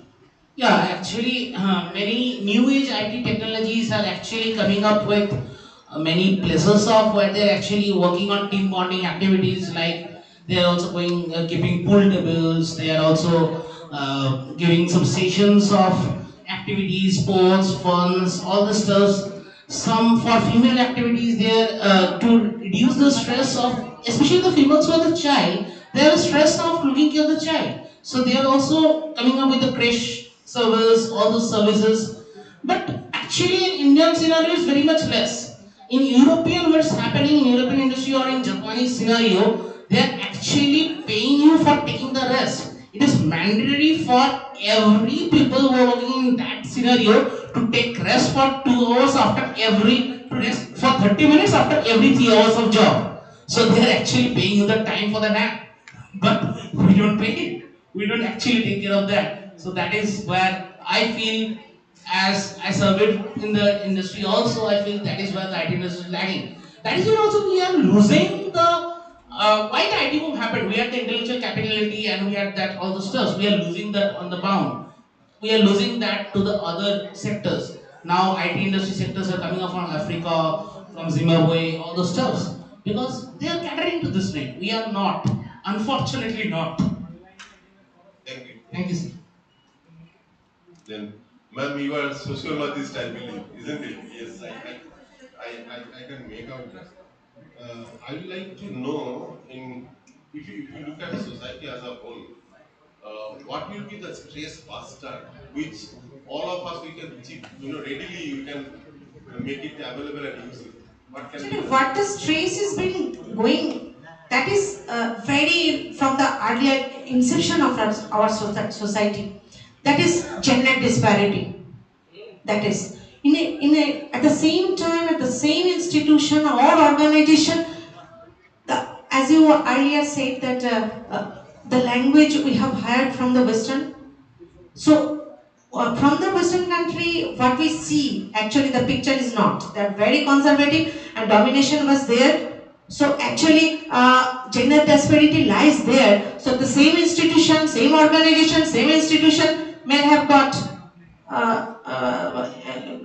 at the at a different setup, and female have got the different setup, remuneration, salary, and this is.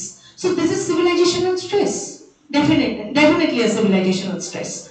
But whenever we were in the barbaric stage in the earlier society, so we all are living under commune system. So there were male and female, so they are all together going in the same setup, same standard, same position. But civilization stage, as we are civilized, we become to repress ourselves. But this is one type of depression, gender disparity.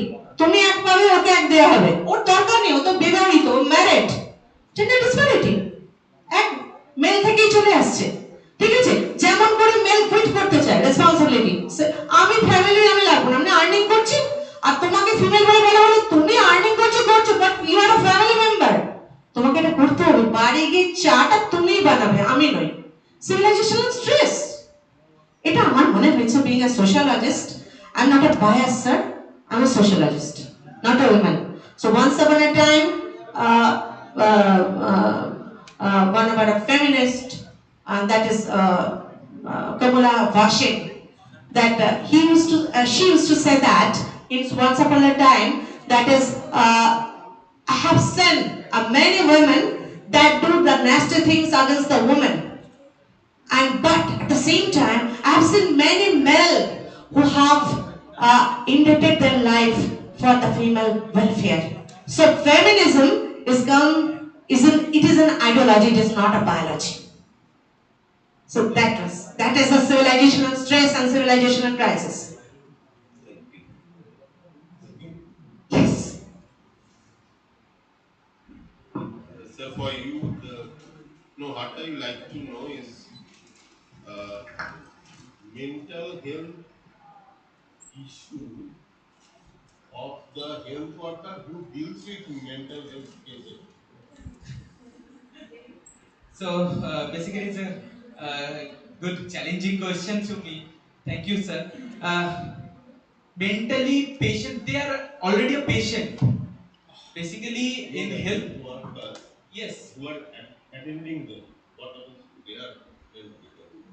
though actually though health workers they are over the hospital or health industry, they are dealing with their mentality for dealing with the patients, and they also are the mental patients, and they are ability, they have the ability, they have the encourage, and they have the positivity to them through over there they could they could be rescue from over to bad situation to good situations in the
to request Professor Majumdar to kindly felicitate the lady whose brainchild is this two-day national seminar, Professor Dr. Lipika Dotto.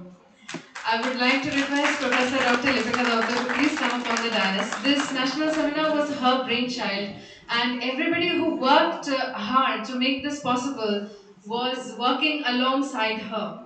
So this would not have been possible had she not taken this brave endeavor. We were quite apprehensive. We were doubting ourselves whether we could pull off this two-day national seminar in hybrid mode. However, she has made this possible, and for that, I believe she deserves our respect.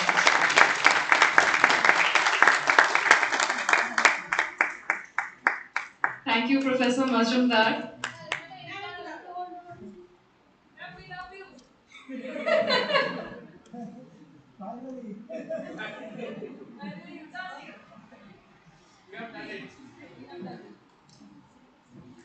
I would now request Professor Dotto to give us her ending speech and to bring the first day of the two-day national seminar to a conclusion. Thank you so much, dear ma'am. But she has already gave a lot of perhaps over reactive words for me. But actually, it's not so. I don't believe that any one single person or the brainchild is alone to lead it to success. So it was everybody, and especially our MIT principal, Professor Sushmita Datta, Susmita Ghushal. She was also a very good partner of mine, and others also were very, very helpful, and especially Dia ma'am, day in and day out, even at home, she worked a lot to begin this seminar. So, however, it is actually not a single person's work or anything, but it is a teamwork, and I'm proud to be a part of this team because everybody has done it. But however, today I would like to give an end note to today's day seminar, the first day of the seminar. The end note is that it's very interesting. Actually, the very object of our topic was to make an amalgamation of all the subjects, especially arts, science, commerce, management, law. Every subject is interlinked with each other to show this, that we have kept a common topic of mental health. From different perspectives, from the perspective of sociology, from the perspective of law, from the perspective of medical science, and tomorrow awaiting from the perspective of computer science, we will hear more and more, and we will try to understand that the key word mental health is actually, it cannot be dealt only by one subject. All these subjects look into this very topic from different point of views. These point of views are very important because the society is throbbing with all these subjects, and the society is not only allowing one single subject. But the crux of the discussion of today was that every subject has a nexus with each other, and therefore only with the nexus of all the subjects that we can really solve a particular social problem. So the social problem at present, it is a very burning problem of mental health. We often see in our media, in our dailies, that due to agony, due to misery, the very students, they are suffering, the very age group, adolescent age group, they are suffering, even the old age group, they are also suffering. So every part and parcel of our society is suffering for mental health.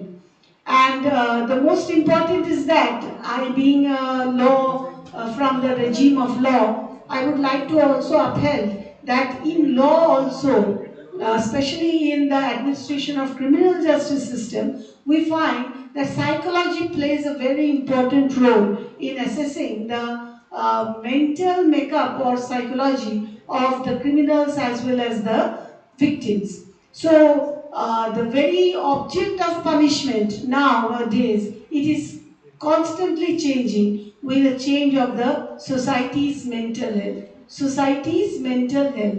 So here we understand that law is, though it gives a curative remedy, that is after an incident takes place, thereafter the remedy follows. Unlike other social sciences where the remedy is given before to cure a particular social problem. So even in law we are seeing that there is a huge change due to change of the mental health of the society. So now in every aspect, like tomorrow is awaiting the subject of AI. AI has been introduced in the society, but we are never thinking that whether our society is now very much suitable to accept this AI technology. So tomorrow, let us wait for our specialists, let us wait for the resource persons to continue this discussion. But today, we have learned a very important message that all the subjects are striving towards a solution of mental health. The mental health in the society has to be improved. If we are trying to improve the very development of the society. So with this, I would like to end and thank all those who were present in the seminar, the students, the faculties, the dignitaries, everybody. And tomorrow we will again continue on mental health on the online mode. But before I end my speech, I would like to tell my students to come tomorrow and we will watch it on this very platform, and from here you can observe, because it is very important to know that we also are having one side-by-side parallel BCI conference for which all the students must be present. So it is my ardent request to all the students who are participants of today to come tomorrow and watch it from here. Thank you very much, and I declare the end of today's session. Thank you.